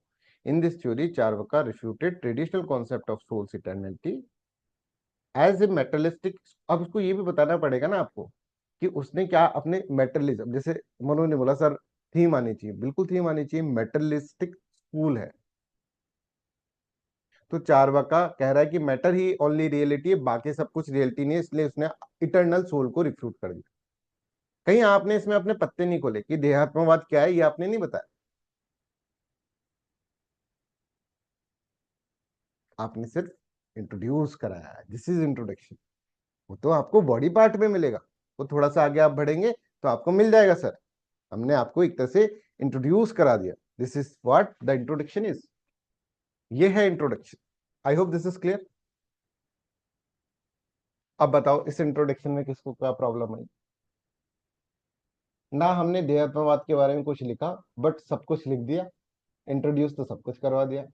अब देखो यहाँ पर मेटाफिजिकल डॉक्ट्रिन बता दी, ट्रेडिशनल कॉन्सेप्ट ऑफ सोल है इटर्नलिटी, ये भी आपने बता दिया एक ही लाइन में, और उसको रिफ्यूट करा एक ही लाइन में, सब बता दिया. मेटलिस्टिक स्कूल ऑफ थॉट है, तो मैटर को मान रहा है, तो इसलिए सोल को हटा रहा है. I hope this is clear. Anybody has any kind of any doubt, please let me no. अब आता है, ये हो गया इंट्रोडक्शन. इंट्रोडक्शन हमें कैसा, हमारा इंट्रोडक्शन कैसा हो भाई, ठीक है. अब इसमें कोई भी डाउट, अब आपकी सारी चीजें, एक तो सर क्वेश्चन कंप्लीट होना चाहिए. अब इसके आगे मान लो कुछ और लिख रखा हो. मेटरियलिस्टिक स्कूल वो होता है कि मैटर पे, मेटेरियलिज्म है ना, हेडोनिज्म अपन ने पढ़ा था, मैटर के ऊपर बिलीव करता है. Matter is the only reality. Matter जो है ना, जो दिख रहा है, अर्थ फायर एयर वाटर, यही रियलिटी है, इनसे ही सब कुछ बन रहा है. अपन ने करा था ना अनुज, है ना. और मेटाफिजिकल जो other realities like God, soul, world, वो नहीं, इटर्नल वर्ल्ड, ऐसा. ठीक है. देखो मेहनत करके इंप्रूव कर जाओ, अभी भी बोल रहे हैं. नहीं तो मैंने आपको पहला दिन बोला था कि अगर मेहनत नहीं करोगे बार बार रिवीजन करना पड़ेगा. ये वर्ड्स आने चाहिए, ऐसा का ऐसा ऐसा दिखना चाहिए, पढ़ाई है, मेहनत है.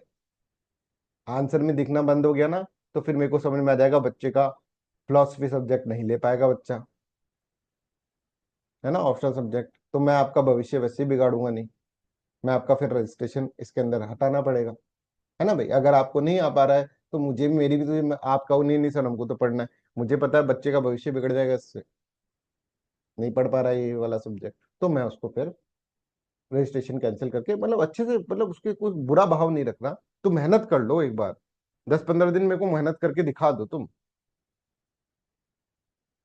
समझ में आ रहा है सबको, है ना. सब अच्छा लिख रहे हैं, ठीक. कुछ कुछ बच्चों को कुछ थोड़ी थोड़ी प्रॉब्लम, वो भी सुधारो. ये आंसर राइटिंग क्लास होगी तब सुधरेगा, कुछ और सुधरेगा.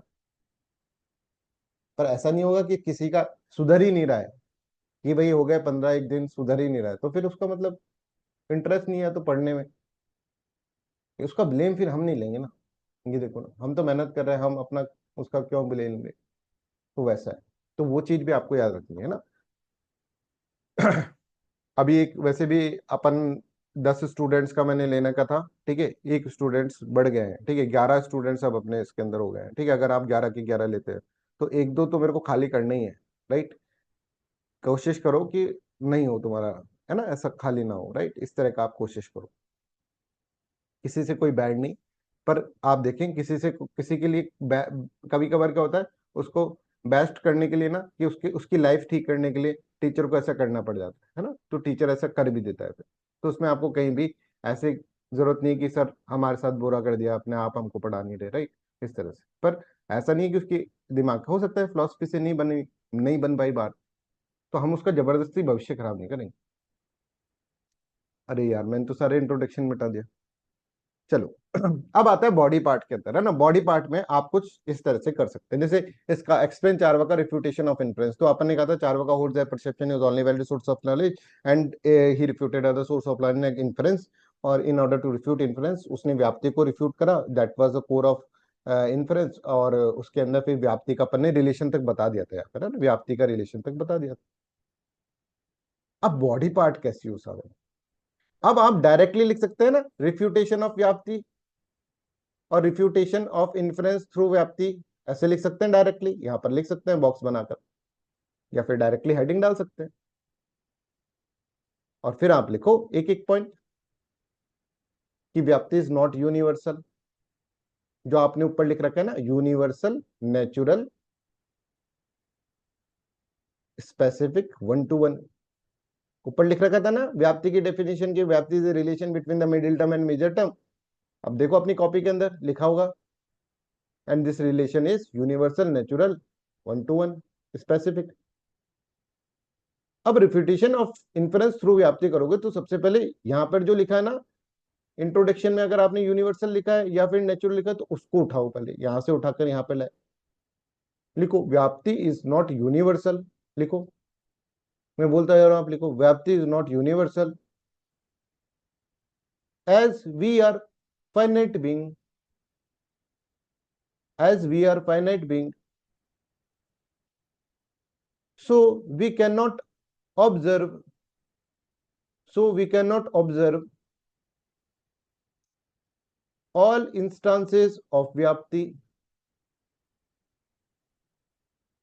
all instances of vyapti in all space and time, in all space and time। समझ में आ रहा है? But we generalize, but we generalize व्याप्ति, we wrongly generalize, ऐसे लिखो, but we wrongly generalize व्याप्ति as universal, as universal, leading to fallacy of generalization। अब देखो आपने ये लिख लिया सबने, leading to fallacy of generalization. Fallacy of generalization पे अंडरलाइन कर दो, एक एक वर्ड बताना है ना भैया, स्टार्टिंग है, ऐसा थोड़ी ना मैं एक्सपेक्ट कर लूंगा आपसे कि भैया आप हमेशा सही आंसर लिख दोगे, स्टार्टिंग में प्रो हो जाओगे। एक एक वर्ड बताना पड़ेगा ना स्टार्टिंग। अब ऐसे बुकलेट हम हर एक की थोड़ी ना डिस्कस करेंगे, पर एक एक वर्ड आपको यहाँ पर बताना पड़ेगा। तो हमने क्या कहा है, व्याप्ति यूनिवर्सल नहीं। अब देखो कई बच्चों ने क्या करा था, इस पे लिखा फैलेसी ऑफ जनरलाइजेशन और लगे फैलेसी ऑफ जनरलाइजेशन की एक पैराग्राफ में डेफिनेशन लिखने में। जब तुम फैलेसी ऑफ जनरलाइजेशन थोड़ा ना पूछा भाई तुमको, तो fallacy of generalization is very general word, वो डेफिनेशन मैंने लिखाई थी, कभी आपसे पूछ लिया जाए, जैसे एक बार क्वेश्चन पूछ लिया फैलेसी ऑफ सर्किल क्या है, तो उसके अंदर फिर डेफिनेशन आ जाती है।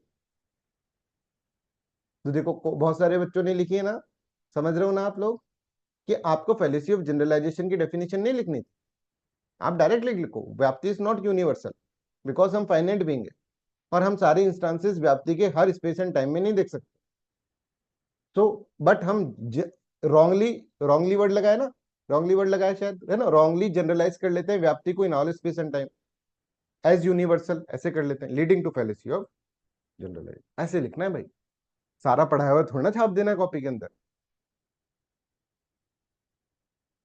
क्या ये हमारा एक अच्छा बॉडी पार्ट के अंदर पहला पॉइंट हो गया। अब आप अपने पहले पॉइंट में, सब बच्चे अपनी कॉपी खोलो जो आप लोगों ने लिखा है, पहले पॉइंट में आपने क्या क्या गलती करी है देखो। पूछूंगा अभी क्या क्या गलती करी, अभी देखो सब।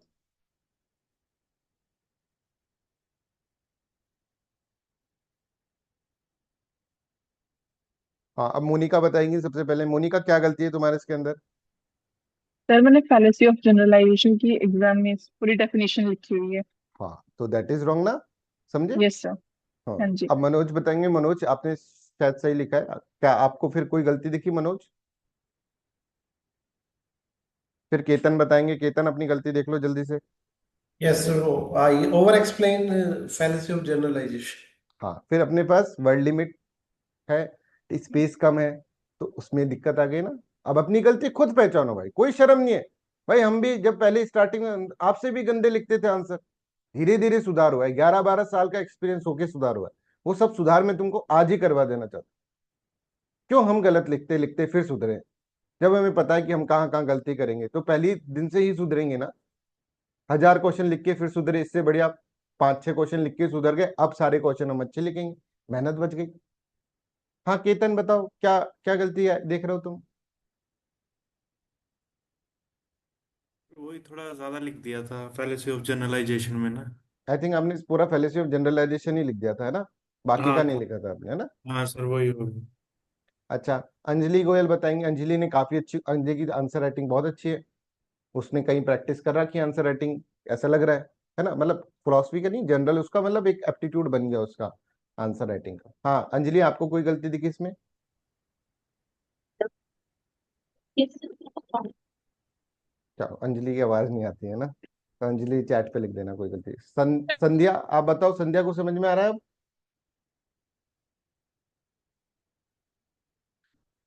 श्रुति बताएंगी। श्रुति ने तो आंसर ही नहीं लिख कर दिया अभी तक। हाँ श्रुति, आंसर क्यों नहीं लिखे? सर मैंने शेयर किया है आपको। अच्छा, शेयर करा है, तो बताओ क्या गलती दिखी आपको इसमें? अ, सर एज सच तो कोई गलती नहीं है क्योंकि मैंने अच्छा, पहले से आपने ठीक लिख दिया, जनरलाइजेशन को वेरी गुड जैसे वेरी गुड आपको बताया है वैसे किया है। Very good very good very. और अंजलि पवार, आप बताएं। अनुज।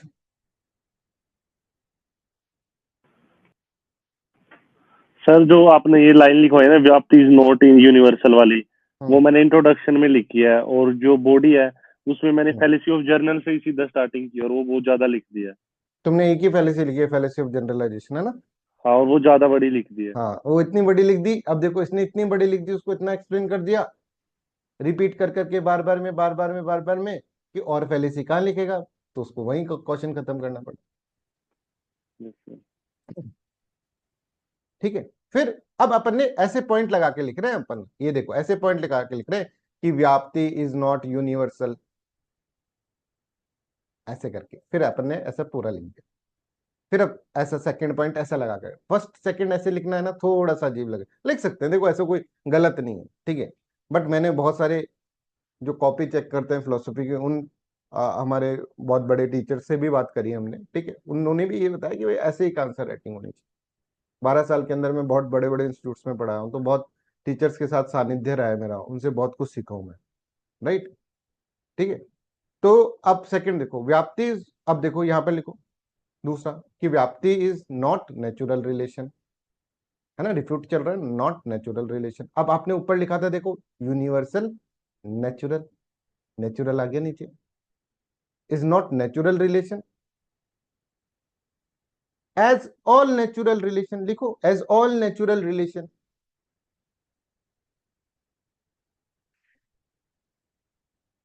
Depends on inference, depends on inference.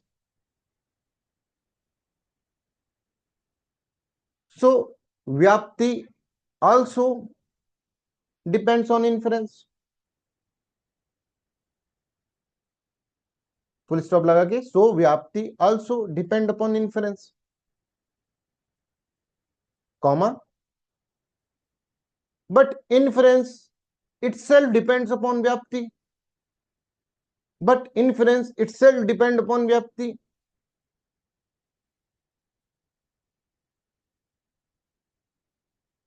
But inference itself depends on vyapti, leading to fallacy of circle,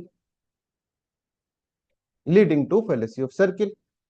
अब आप ऐसे लिखो, व्याप्ति ऐसे बना सकते हो आप, नेचुरल रिलेशन, है ना? पूरा लिखना पड़ेगा, पर आपको ये व्याप्ति पूरा लिखना, नेचुरल रिलेशन पूरा लिखना, इन्फ्रेंस और फिर व्याप्ति, है ना?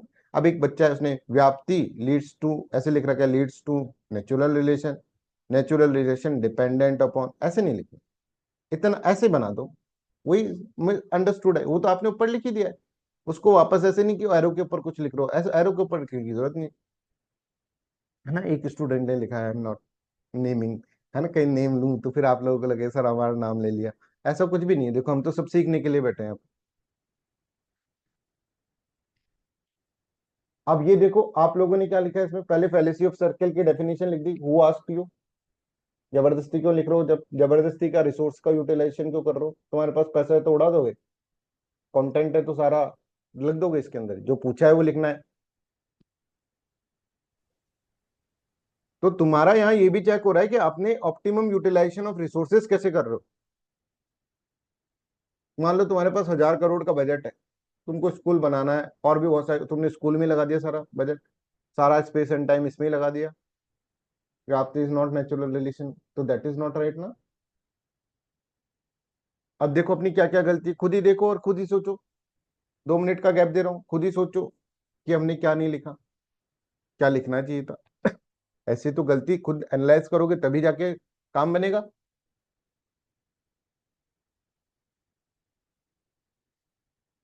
यस अनुज। सर ये दो बॉडी पार्ट्स के हमने 2 पॉइंट्स किए हैं, तो दोनों की फर्स्ट लाइन में ये दोनों में लिखनी है, ये लाइन व्याप्ति इज नॉट यूनिवर्सल। हाँ ऐसा, ये तो अच्छा बन रहा है ना, एक तो व्याप्ति इज नॉट यूनिवर्सल और व्याप्ति इज नॉट नेचुरल, अच्छा बन रहा है, तो एक तरह से सिस्टमेटिक दिख रहा है। Yes sir. तीसरे में लिख देंगे व्याप्ति इज नॉट स्पेसिफिक, ऐसा। ये देखो ये आंसर राइटिंग क्लास वैसी है, अगर तुम पूरी इंडियन फिलोसफी पढ़ लेते ना तो फिर भी लिखना नहीं आता, इसमें एक साथ ही मैं आपको लिख लिख के बता रहा हूँ, पहले दिन से ही आपको पहले पहले टॉपिक से आपको आंसर राइटिंग में सारी आपकी निटिग्रिटीज जो है वो सब इन्वॉल्व इंक्लूड कर ली अपन ने इसके अंदर। कोई दिक्कत नहीं है, हमें हमें कोई दिक्कत नहीं, पढ़ाने पढ़ने वाले बच्चे चाहिए। थर्ड पॉइंट ऐसे लिखो, vyapti is not specific relation, vyapti is not specific relation as we can perceive either middle term or major term, as we can perceive either middle term or major term, but we cannot perceive relation between them। Middle term major term ऊपर discuss कर रखा है व्याप्ति की definition, कोई दिक्कत नहीं है, व्याप्ति is a relation between the middle term, वापस नहीं करना कि व्याप्ति एक रिलेशन है, नो रिपीटेशन नहीं करना, एक जगह पैसा लगा दिया वापस उसी जगह पैसा लगा दिया, ऐसा नहीं करना। रिपीटेशन तो बहुत बुरी चीज है, उससे तो स्पेस टाइम बिल्कुल खराब हो गया और नंबर भी नहीं मिल रहे। तो क्या लिखा आपने, vyapti is not specific relation as we can only perceive either middle term और major term, but we can not perceive relation that is vyapti between them, bracket में व्याप्ति लिख दो, between them, relation between them. For example ऐसे लिख सकते हो आप, for लिखो like in example of smoke and fire, अब पूरा नहीं बताना स्मोक थी हिल आ गया ये आ गया वो आ गया, नहीं, generalise example, like in example of smoke and fire we can either perceive smoke और fire, but we can not perceive universal compulsory और यूनिवर्सल नेचुरल रिलेशन, है ना, पूरा लिखने की जरूरत नहीं, या फिर यूनिवर्सल रिलेशन बिटवीन देम। अब सोचो इसमें क्या क्या गलती कर दी हमने, हम सर स्मोक और फायर का एग्जाम्पल को, कई एक बच्चा है उसने स्मोक और फायर के एग्जाम्पल को एक्सप्लेन करने के लिए 2 लाइनें बिगाड़ दी अपनी, फिर जाके उसने स्मोक, जो मतलब 4 लाइनों में स्मोक और फायर का एग्जाम्पल ही लिखा, पहले बताया स्मोक फायर का क्या है क्या नहीं है, भाई किसने पूछा है, हमको तो बस अपने पॉइंट को क्लियर करने के लिए चीज बतानी, और स्मोक एंड फायर का एग्जाम्पल हो सकता है आपको नहीं पता हो, पता लगाओ, it is a very generalized example, है ना, न्याय फिलोसफी ने इसी एग्जाम्पल से समझाई ये चीजें। फिर लिख दो नेक्स्ट पॉइंट इस तरह से लगा के, अब देखो कितना अच्छा अच्छा अच्छा कंटेंट आ रहा है, सारे पॉइंट्स आ रहे हैं, छोटे छोटे में लिख दे रहे हैं सारे पॉइंट्स। बहुत ही बढ़िया, लिख दो व्याप्ति डिपेंड अपॉन इन्फ्रेंस और inference depends of vyapti, it leads to fallacy of generalize fallacy of interdependence.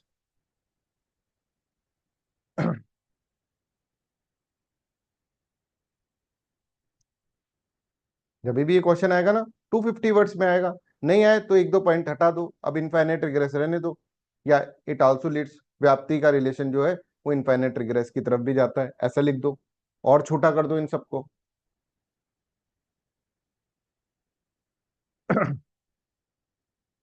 समझ में आ रहा है? तो एक 4 पॉइंट्स के अंदर अपन ने क्या करा, इसके कॉन्सेप्ट को समझा दिया। अब क्योंकि 4 वाक का क्वेश्चन है ना, तो इसको रिफ्यूट करना होगा। अगर मान लो स्पेस कम है तो रिफ्यूटेशन कम कर दो, अदरवाइज पूरा का पूरा रिफ्यूटेशन कर देना, अगेन पॉइंट्स में कर सकते हो। तो एक पैराग्राफ हमने क्या कर दिया, एक पैराग्राफ हमने इसका कर दिया, एक पैराग्राफ हमने रिफ्यूटेशन का बना दिया। सर रिफ्यूटेशन कंक्लूजन में डालें कि बॉडी पार्ट में? ऐसे क्वेश्चन आ जाते हैं जिसमें बड़ा है रिफ्यूटेशन, जिसमें आपको बुद्धिस्ट आर्ग्यूड दैट ऐसे लिखना है, न्याय फिलोसफी आर्ग्यूड दैट, ऐसा कुछ लिखना है, तो आप क्या करो भाई, पॉइंट्स में लिखना है। क्योंकि तो अपन को एक और पैराग्राफ बना दिए, 4 पैराग्राफ बन गए, बॉडी को 2 पार्ट्स में डिवाइड कर दिया। ठीक है, फिर कंक्लूजन, लास्ट कंक्लूजन को एक लाइन में कर देंगे हम, पर आंसर ऐसा लगना चाहिए ना, पूरा आंसर। अब यहीं पे आप अगर कंक्लूज कर दे, हेंस 4 वाक इन दिस वे 4 वाक refuted inference by refuting vyapti, ऐसा कर दिया आपने, तो आपके मार्क्स कट जाएंगे कि भाई क्रिटिसाइज का है 4 वाक का, बताओ मेटलिस्टिक थॉट को आप सपोर्ट कर रहे हो, ऐसा। फिर नेक्स्ट पैराग्राफ में लिखो, इन दिस वे 4 वाका रिफ्यूट इन्फ्रेंस, 4 वाका रिफ्यूट इन्फ्रेंस। और कोई बच्चा ना अच्छा सा लिखे तो मेरे को दे भी देना, फिर ये तो एक तरह से आइडियल आंसर हो जाएगा ना, मैं वापस थोड़ा ही ना इसको लिखूंगा कहीं, तो आपको करवा के प्रिंट करवा के दे देंगे, मतलब वैसे करवा के देते हैं। कोई अच्छी राइटिंग में लिख लेना एक बच्चा, इन दिस वे 4 वाका refute inference, but his theory has been criticized by many philosophers, has been criticized by many philosophers। अब अपने 3 पॉइंट है अपने क्रिटिसिज्म के, वो लिख देना। बुद्धिस्ट आर्ग्यूड दैट, है ना, न्याय philosophy argued that, philosophers argued that. एक तो ये है कि पर जो डेली लाइफ के लिए है ना, जब लिखते हैं तो आ जाता है, जैसे लिखो, चलो लिख लो, पूरा लिख लो एक बार। Buddhist argued that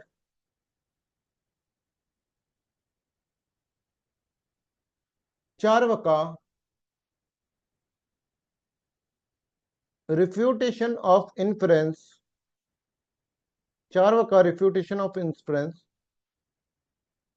is itself based on inference, is itself based on inference, full stop। when 4 वाका claimed that, when 4 वाका claimed that perception is only valid source of knowledge,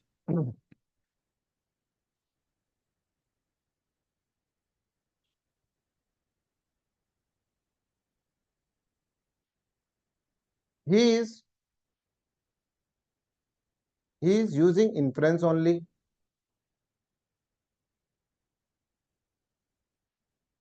ठीक है, पॉइंट 2 बनाओ ऐसे एरो बनाकर।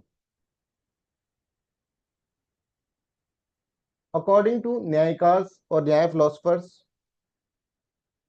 if one reject inference, if one reject inference as a valid source of knowledge, as a praman, ऐसे लिखो, as a praman, inference as a praman, then his life will become very complicated,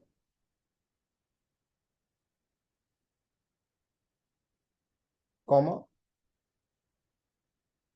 as inference is indispensable, indispensable in daily life। ये लिखा है notes में भी, indispensable in daily life, as inference is indispensable in daily life। एक और point बना लो, perception as a source of knowledge is not always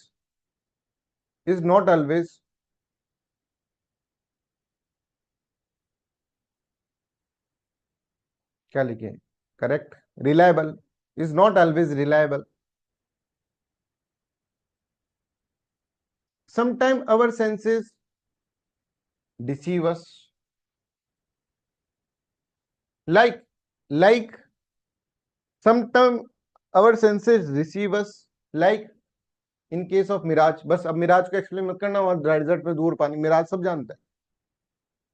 desert में दूर पानी दिख रहा है पर हम जाते हैं पास में, फिर पानी नहीं होता है. ऐसा नहीं करना कि देखो हमारा आंखों ने हमारा देखा, है ना, दिल ने सुना, ठीक है, कानों ने सुना. ऐसे कुछ नहीं लिखना. बस ये क्रिटिसिज्म हो गया. अब एक लाइन में लिख दो. लास्ट में कंक्लूजन कैसे लिखोगे देखो. 10. अब सब कुछ लिख दिया ना. वी कैन से कंक्लूजन भी क्रिटिसाइज ही करो. देखो वो 10. We can say that Charvaka's refutation या चार्वकास थॉट, ऐसे लिखो, इज पार्शियल. चार्वका थॉट जो कि perception is only valid source of knowledge, वो वाला थॉट जो है is partial and has many philosophical and logical faults. हो गया कंप्लीट. ये लो, हो गया कंक्लूजन. तो I hope this conclusion is- की हेडिंग डालनी है क्या? नहीं नहीं, बिल्कुल नहीं डालनी. इंट्रोडक्शन की भी हेडिंग नहीं डालनी, बॉडी पार्ट की भी. Yes, Anjali Sharma, 1 part for refutation and 1 part for criticism. अब बताओ इसमें, अब बताओ अंजलि गोयल को कुछ प्रॉब्लम है? अंजलि गोयल ने एक क्वेश्चन पूछा था. अंजलि चैट में लिखना, आप तो बोलना वर्जित है आपके लिए, आपका आवाज नहीं आ रहा है. क्रिटिसिज्म बॉडी पार्ट में लिखेंगे और कंक्लूजन में नहीं. ये पूछा है तो डिपेंडिंग, जैसे क्वेश्चन है ना वैसे, जैसे अपन ने इसके अंदर का. आप किसी को कोई डाउट रहा, कोई भी तरह का, देखो ये आपका एक तरह से रिफॉर्म कर रहे हैं हम आपके आंसर राइटिंग को, है ना. आंसर राइटिंग में बदलाव कर रहे हैं कुछ, आप जैसे लिखते हैं उस तरीके को. सर जैसे ये क्वेश्चन आपने लिखवाया ना अभी, एक सेकंड केतन, एक सेकंड, है ना. Anjali Sharma is saying sir जो मेटेरियलिज्म वाला थीम है वो मेटाफिजिक्स वाले क्वेश्चन में लिखा है और इसमें भी आना चाहिए.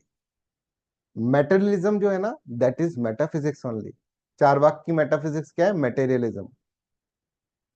समझ में आ रहा है? और उसके अंदर देहात्मवाद को एक्सप्लेन कर रखा है उसने. Materialism is not epistemology. Epistemology तो थ्योरी ऑफ नॉलेज है. मेटेरियलिज्म तो चारवाक की मेटाफिजिक्स है. तो एपिस्टेमोलॉजी क्वेश्चन में ये जरूरी नहीं कि आप उसका मेटाफिजिक्स लिखो, और लिख दोगे तो फिर दिक्कत हो जाएगी. अगर मान लो यहाँ पे आप कह देते कि गॉड सोल वर्ल्ड, उसको हटा दिया, वो कर दिया वैसा, तो वैसा दिखता मेटेरियलिज्म. क्योंकि मेटेरियलिज्म तो एक तरह से उसका क्या है, उसका एक तरह से मेटेरियलिज्म क्या है, उसकी थ्योरी ऑफ नॉलेज थोड़ी ना है. मेटेरियलिज्म उसने थोड़ी ना बनाया कॉन्सेप्ट, उसका मेटाफिजिक्स निकल जाए. हाँ केतन, आप कुछ कह रहे थे. सर मैं ये पूछ रहा एक सेकंड. संघातवाद, सॉरी केतन, संघातवाद और देहात्मवाद, हाँ दोनों में मेटेरियलिज्म है. ठीक है, ऑब्वियसली, क्योंकि मेटेरियलिज्म का थॉट है तो मेटेरियलिज्म तो डालना ही पड़ेगा. मेटाफिजिक्स है. हाँ आप बताएं केतन प्लीज. सर इसमें इन्फ्रेंस की डेफिनेशन तो नहीं देनी इस क्वेश्चन में जैसे? नहीं, क्यों देनी इन्फ्लुएंस की? इन्फ्लुएंस तो वो अनुमान, अनुमानी तो है इन्फ्लुएंस. मतलब अनुमान तो जैसे है ये जनरल क्वेश्चन वर्ड. तो सर इन्फ्रेंस पे एक तरह से बेस्ड है ना कि उसकी रेफुटेशन की है, रिफ्यूटेशन ऑफ इन्फ्लुएंस पे. तो इसको डिफाइन नहीं करना सर? इन्फ्लुएंस को तो क्या डिफाइन करना है? इन्फ्लुएंस तो एक तरह से क्या होता है, जैसे परसेप्शन को आपने डिफाइन थोड़ी ही ना करा था कि परसेप्शन आंख कान नाक और इस तरह का सेंस कांटेक्ट जब ऑब्जेक्ट से होता है. ऐसे नहीं पूछा ना what is perception, what is influence पूछा होता तो बोलते हैं. अभी हमको इस क्वेश्चन में व्याप्ति को ज्यादा रिफ्यूट करना है. ठीक है, तो व्याप्ति की डेफिनेशन हमने डाली. इन्फ्लुएंस की भी डाल दोगे तो फिर दिक्कत हो जाएगी. केतन,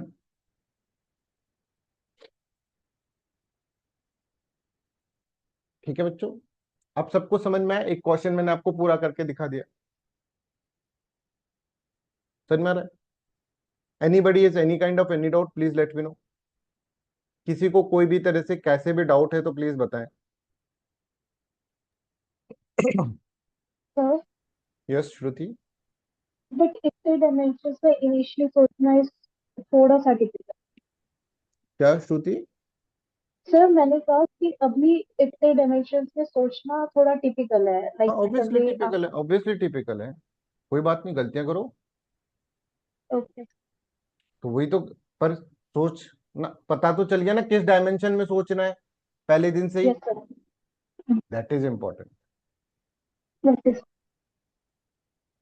पता चलना चाहिए किस डायमेंशन में सोचना है, उस डायमेंशन में हम वर्क करने लग जाएंगे। मैं कोई तुमसे परफेक्ट आंसर नहीं मान रहा हूं, पर आपको पता तो होना चाहिए what is a perfect answer should be like. Yes sir.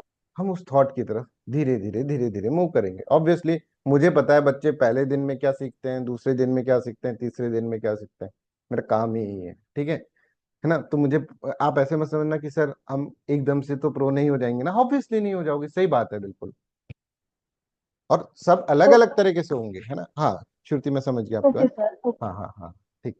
पर अब मैं थोड़ा सा और आगे बढ़ रहा हूँ कि सब अलग अलग तरीके से होंगे। जैसे केतन का अलग स्टाइल है, वो तो हो सकता है उसको कम टाइम लगे। मनोज का अलग, उसको हो सकता है ज्यादा टाइम लगे। श्रुति का, पर मुझे भी आपकी कॉपी से ही पता चल रहा है ये। जब मैं आपकी कॉपी को पढ़ रहा हूँ ना, तब मुझे पता चल रहा है किसके लिए क्या स्ट्रेटेजी मेरे को बनानी। अब 10 ही बच्चे हैं, ठीक है। इनके अंदर हम क्या कर सकते हैं, इसके अंदर हम सबकी स्ट्रेटेजी बना सकते हैं। अब मैं 50 बच्चे ले लूं, 4 कोर्सेज चला दूं 1 साल के अंदर, तो भैया ना क्वालिटी मिलेगी, ना आप खुश होंगे, ना मैं खुश होऊंगा। ठीक है। कई स्टूडेंट पूछते हैं सर नेक्स्ट बैच कब से स्टार्ट होगा। नेक्स्ट बैच नहीं होगा भाई पूरे साल स्टार्ट। यही काम थोड़ी ना है कि बैच पे बैच, बैच पे बैच करते रहे। यही काम थोड़ी ना है कि एक ही बैच में 50 स्टूडेंट डाल लिए। तो मैं तो पागल हो जाऊंगा, फिर मैं कैसे संभाल पाऊंगा। अभी मुझे पता है हर स्टूडेंट के अंदर क्या वीकनेस है, क्या क्या वीकनेस है, और उसको किस तरह से दूर करना है। ठीक है, I hope this is clear. तो यहाँ पर अपन इसके अंदर समझेंगे। और इस बार तो हम सारे जो कोर्स, जैसे हमने इकोनॉमिक्स का कोर्स निकाला, जैसे हमने एथिक्स का कोर्स निकाला, सारे क्वेश्चन वहीं से आ रहे हैं। ठीक है, जैसे हमने एनवायरमेंट का कोर्स निकाला, हर चीज वहीं से आ रही है। इस बार तो हम बहुत ही ज्यादा डिटेल के अंदर चीजें समझकर, जो पिछली बार जो गलतियां हुई हैं सारी, हमसे भी गलतियां होती, उन सबको रेक्टिफाई करके एक बहुत अच्छा कोर्स आपके सामने लेकर आ रहा है। ठीक है, तो I hope this is clear. तो enough of this. Anybody want to ask anything? क्या मैं 1-2 क्वेश्चंस और सॉल्व करूं या फिर ये चल जाएगा काम?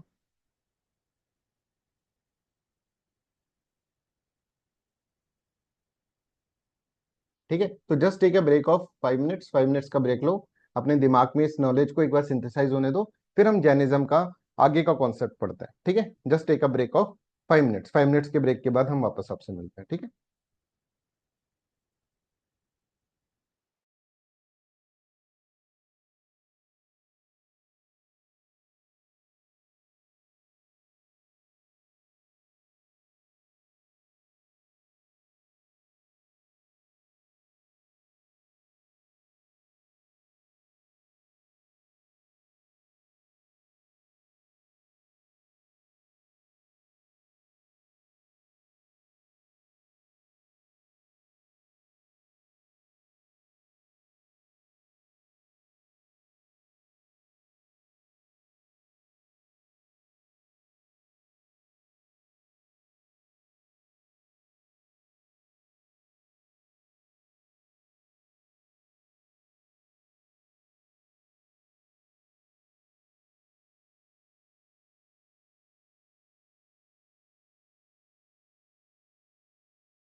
चलिए, तो अब हमने आंसर राइटिंग का पढ़ लिया बच्चों। अब अपन अपना आगे का कॉन्सेप्ट थोड़ा पढ़ाता हूँ मैं आपको, राइट।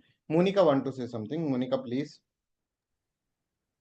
सर जैसे कि ना हमारा क्वेश्चन था एक तो देहात्मावाद का, उसमें मेरे को ना वो कंक्लूजन नहीं लिखना आया, मैंने उसमें कंक्लूजन नहीं ऐड किया था।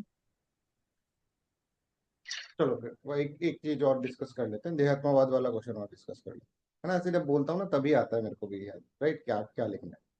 तो देहात्मवाद का अपन ने एक बार देहात्मवाद का क्वेश्चन और मैं बोल देता हूँ आप लोगों को, वो लिख लेना। देहात्मवाद का अपन ने क्या लिख दिया, इंट्रोडक्शन लिख दिया था ना, देहात्मवाद क्या है। तो इंट्रोडक्शन में क्या लिखा था, एक बार मोनिका बताओगे इंट्रोडक्शन में क्या लिखा था अपन ने। हाँ, एक बार बोल के बताओ। Dehatmavad is a metaphysical doctrine of Charvaka. In this theory, Charvaka refuted traditional concept of soul's eternality. As a materialistic school, Charvaka holds that matter is the only reality, so he rejected all other metaphysical reality like eternal soul. Very good. ठीक है, अब लिखो next body part और conclusion भी इसका कर देते हैं ना, फिर अपन क्लास खत्म कर देंगे क्योंकि फिर ज्यादा हो जाएगा आप लोग। फिर लिखो, कल की क्लास थोड़ी बड़ी कर लेंगे ना। आंसर लिख लेना आप, वीकली टेस्ट दे देना। कल की क्लास आपकी पूरा जैन फिलॉसफी, आधे से ज्यादा जैन फिलॉसफी, आज का आंसर राइटिंग का ही रख लेते हैं, है ना। लिखो इन देहात्मवाद, बॉडी में लिखो इन देहात्मवाद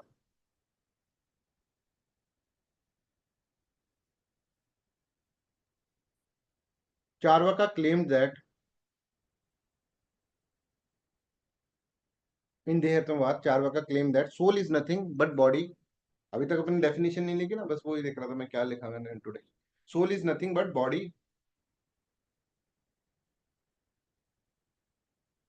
विथ कॉन्शियसनेस। देह आत्मावाद को आपने एक्सप्लेन कर दिया, deh is equals to atma, soul is nothing but body with consciousness, full stop.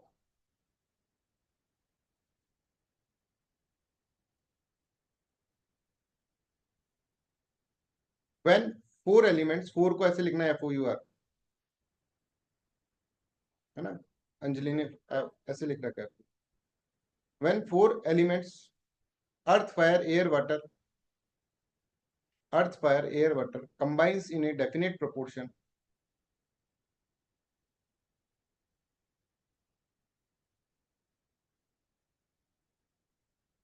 then they give rise to, then they give rise to physical body, then they will rise to, they will give, they give rise to physical body, full stop।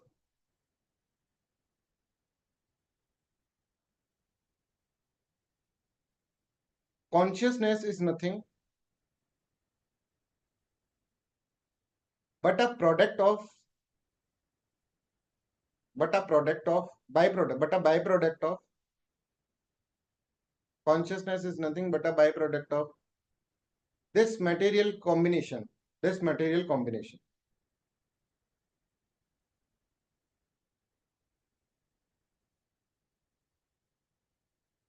Just as, liver वाला example लिख दो, bile juice secret, liver secret bile juice, full stop, bile juice, full stop. अब फिर अपन को वो लिखना पड़ेगा इसके अंदर, तो लिखो to further explain it Charvaka used an analogy, Charvaka used an analogy. Betel leave वाला example, when betel leave areca nut, betel leave areca nut and lime mix together, या फिर ऐसे लिखो च्यू इट टुगेदर, खाते हैं ना अपन उसको, तो च्यू इट टुगेदर ज्यादा अच्छा वर्ड होगा। मिक्स टुगेदर भी लिख सकते हो, no no problem, chew it together, then they produce redness, then they produce redness, comma, although none of them is individually red, although none of them is individual, मतलब individually red ना होते हुए भी redness आ गई है. Similarly, consciousness arised from non-conscious elements, full stop, from non-conscious element.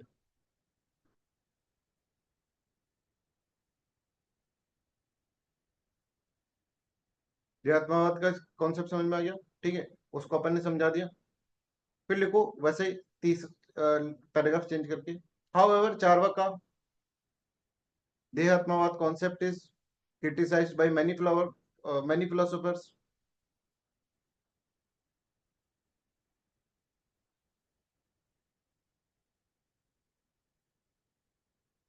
फिर point बना के ऐसे लिखो. Charvaka considered soul to be non-eternal,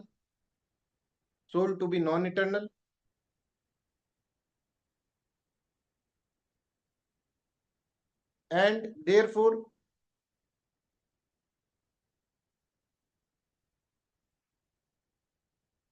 reject concept of rebirth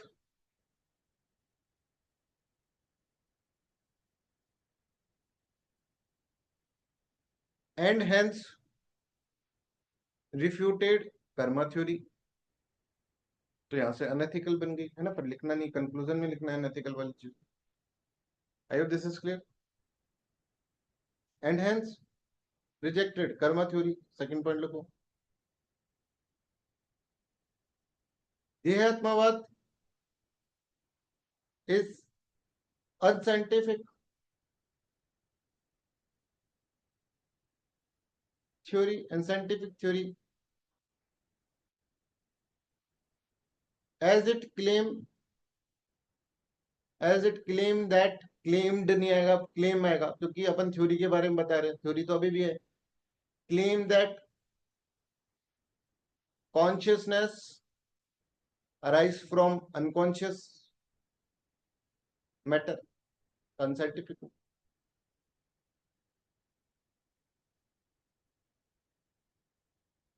third point ऐसे बना के लिखो. in formation of body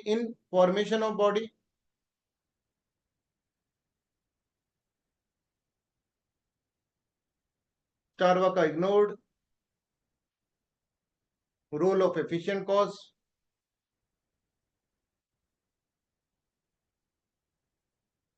comma, reducing body formation process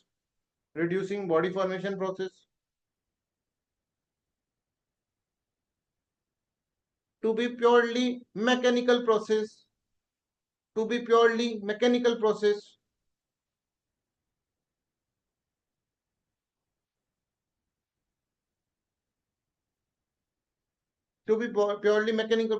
with no role of intelligence, design, purpose, telos. ऐसे लिख सकते हैं, with no role of intelligence, ऐसे लिख दो बस. डिजाइन पर्पस वो सब आगे आएगा जब डिजाइनर, नेचर ऑफ गॉड और ये सब चीजें पढ़ोगे रिलीजन फिलॉसफी में, तो उसको भी लिखूंगा. ये क्रिटिसिज्म हो गया. एक दो पॉइंट और लिख सकते हैं अगर स्पेस आपके पास हो तो, आपको पता ही है पॉइंट. आप कंक्लूजन लिख लो. thus we can say that Charvaka concept of soul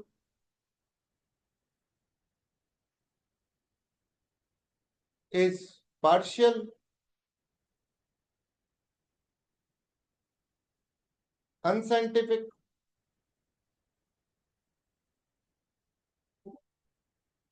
and has many philosophical faults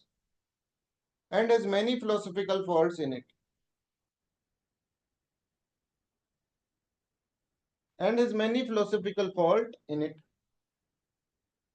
खत्म कर दो क्वेश्चन को. हो गया. Monika. Sir, I have one question. हाँ, yes please Manoj. Sir, even if you see our physical science Hmm. doesn't believe in the existence of God. So that's what we call as science. But here we are using the unscientific for Charvaka. Is that correct? Unscientific word हम इसलिए use कर रहे हैं because conscious unconscious से consciousness कैसे आ गई, जैसे मान लो ये पेन यहाँ पे So I रखा, think would it be better to use illogical here? No unscientific कर सकते हैं अपन, बिकॉज इसका रीजन ये है, ठीक है। रीजन ये है कि अनसाइंटिफिक का मतलब ये होगा क्योंकि वहां पे जो क्रिटिसाइज करा है ना वो अनसाइंटिफिक बोलकर ही क्रिटिसाइज करा है, ये भी फिलोसफर्स ने क्रिटिसाइज करा है ना। तो उसमें Oh, अनसाइंटिफिक का मतलब ये से होगा कि भाई कोई कॉन्शियस है उससे तो कॉन्शियसनेस, जैसे हम हमारा जन्म हुआ तो हमारा जन्म कॉन्शियस रियलिटीज के कारण हुआ, हमारे माता पिता के कारण। कोई ये चीज थोड़ा ना जन्म कर देगी, जन्म दे देगी कॉन्शियसनेस को, है yeah, ना। yeah, that is clear. Okay, ठीक. साइंटिफिक वर्ड आप बोल रहे हैं ना, साइंटिफिक वर्ड मनोज। हाँ Yes, yes. साइंटिफिक, Oh, हाँ क्योंकि उन्होंने कहा है कि साइंटिफिक नहीं है, इलॉजिकल यूज कर लोगे तो वो मतलब जैसे जो साइंस है उसको भी रिफ्यूट कर रहा है, ऐसे ही होगा, राइट। आप कह रहे हैं सर yeah. गॉड भी तो साइंटिफिक नहीं है, फिर भी गॉड को कई फिलोसफर मानते हैं, तो फिलोसफी के अंदर क्या साइंटिफिक है ना, फिलोसफी के अंदर क्या साइंटिफिक वर्ड को पर क्रिटिसाइज करने के लिए we can use that, Okay. ऐसे, है ना। और देखो साइंस भी होता है ना, अब देखो साइंस उस वक्त उन्होंने क्रिटिसाइज कर दिया, पर साइंस भी आजकल क्या बोलता है, consciousness can be generated by the unconscious, science बोलता है। बट उस वक्त यूज कर दिया ना, इसलिए अपन को वो ही वर्ड यूज करना। कैसे बताओ, कौन सी साइंस के अंदर कौन सी थ्योरी में बोला जाता है कि consciousness can be created by unconscious? Einstein बोल कर गए, ये ना E is equal to M C square, ये क्या है, एम क्या है यहाँ पर, मास, मास किसका होता है, मैटर का। एनर्जी क्या है, एनर्जी मतलब कॉन्शियस, एनर्जी प्रोड्यूस हो गई। तो अगर किसी मास को तुम है ना, लाइट की सी मतलब लाइट की speed is equal to M C square, ये तो सुना होगा, इसका मतलब समझो कभी E is equal to M C square क्या होता है, साइंस तो बोल ही रही है। फिर बताएगा is equal to M C square, M C square का मतलब अगर तुम मास को सी स्क्वायर से घुमा दो तो मास एक सोर्स ऑफ एनर्जी बन जाए, कॉन्शियसनेस, कॉन्शियस एनर्जी देना मतलब कॉन्शियस चीज है, समझ में आ रहा है। बस सी स्क्वायर से घुमाओ तब की बात है, तो that will create mass, energy. हाँ, सर मास तो एनर्जी में कन्वर्ट न्यूक्लियर फ्यूजन में भी होता है. हाँ न्यूक्लियर फ्यूजन के अंदर होता है ना, मास से एनर्जी तो निकल रही है, वो बिल्कुल होता है कि दो Yeah. दो न्यूक्लियस को पूरी तरह से जैसे अपना जो है, ठीक है, लार्ज हेड्रोन का कोलाइडर, वो ये दो को कोलाइड करोगे तो एनर्जी विल रिलीज, ठीक है, तो उससे Oh, energy. got it, sir. तो बट हमने फिर भी अनसाइंटिफिक, साइंस ने इसको प्रूव कर रखा है कहीं ना कहीं, बट उस वक्त उसको अनसाइंटिफिक लिखा गया, तो हमको अनसाइंटिफिक लिखना होगा। ये तो ब्यूटी है फिलोसफी की, हमको कुछ करना ही नहीं है, सब कुछ पहले से करा हुआ है। कोई नई इनोवेशन हो जाएगी तो हम उसको अनसाइंटिफिक नहीं लिखेंगे, नहीं लिखा हुआ है वैसे ही अपन को चलना है, ऐसा है ना। तो आज का क्लास आपका पूरा आंसर राइटिंग का ही कर लेते हैं अपन, कल आपकी लंबी क्लास होगी, कल आपकी 3 घंटे की क्लास होगी संडे को, राइट, क्योंकि हमको जैन फिलोसफी के अंदर काफी कॉन्सेप्ट हम पढ़ लेंगे। फिर आज का जो होगा वो, क्योंकि आंसर राइटिंग में हमारा सारा टाइम निकल गया, तो उसके अंदर वो कर देंगे, बहुत मस्ती से पढ़ाएंगे, 3 घंटे कब निकल जाएंगे पता नहीं चलेगा, डोंट वरी। 3 घंटे बस आपके दिमाग में रखना कि 3 घंटे हमको पढ़ना है। ठीक है, तो कल के लिए सभी को बेस्ट ऑफ लक। क्वेश्चंस को पहले पढ़ना और ये सारी टेक्निक्स ट्रिक्स जो है सब इसके अंदर अप्लाई करना, that is very very important for you. अच्छा एक सेकंड, तो जो मेटाफिजिक्स वाला क्वेश्चन था उसमें संगातवाद एंड देहात्मवाद दोनों का क्रिटिसिज्म लिखेंगे बॉडी पार्ट में।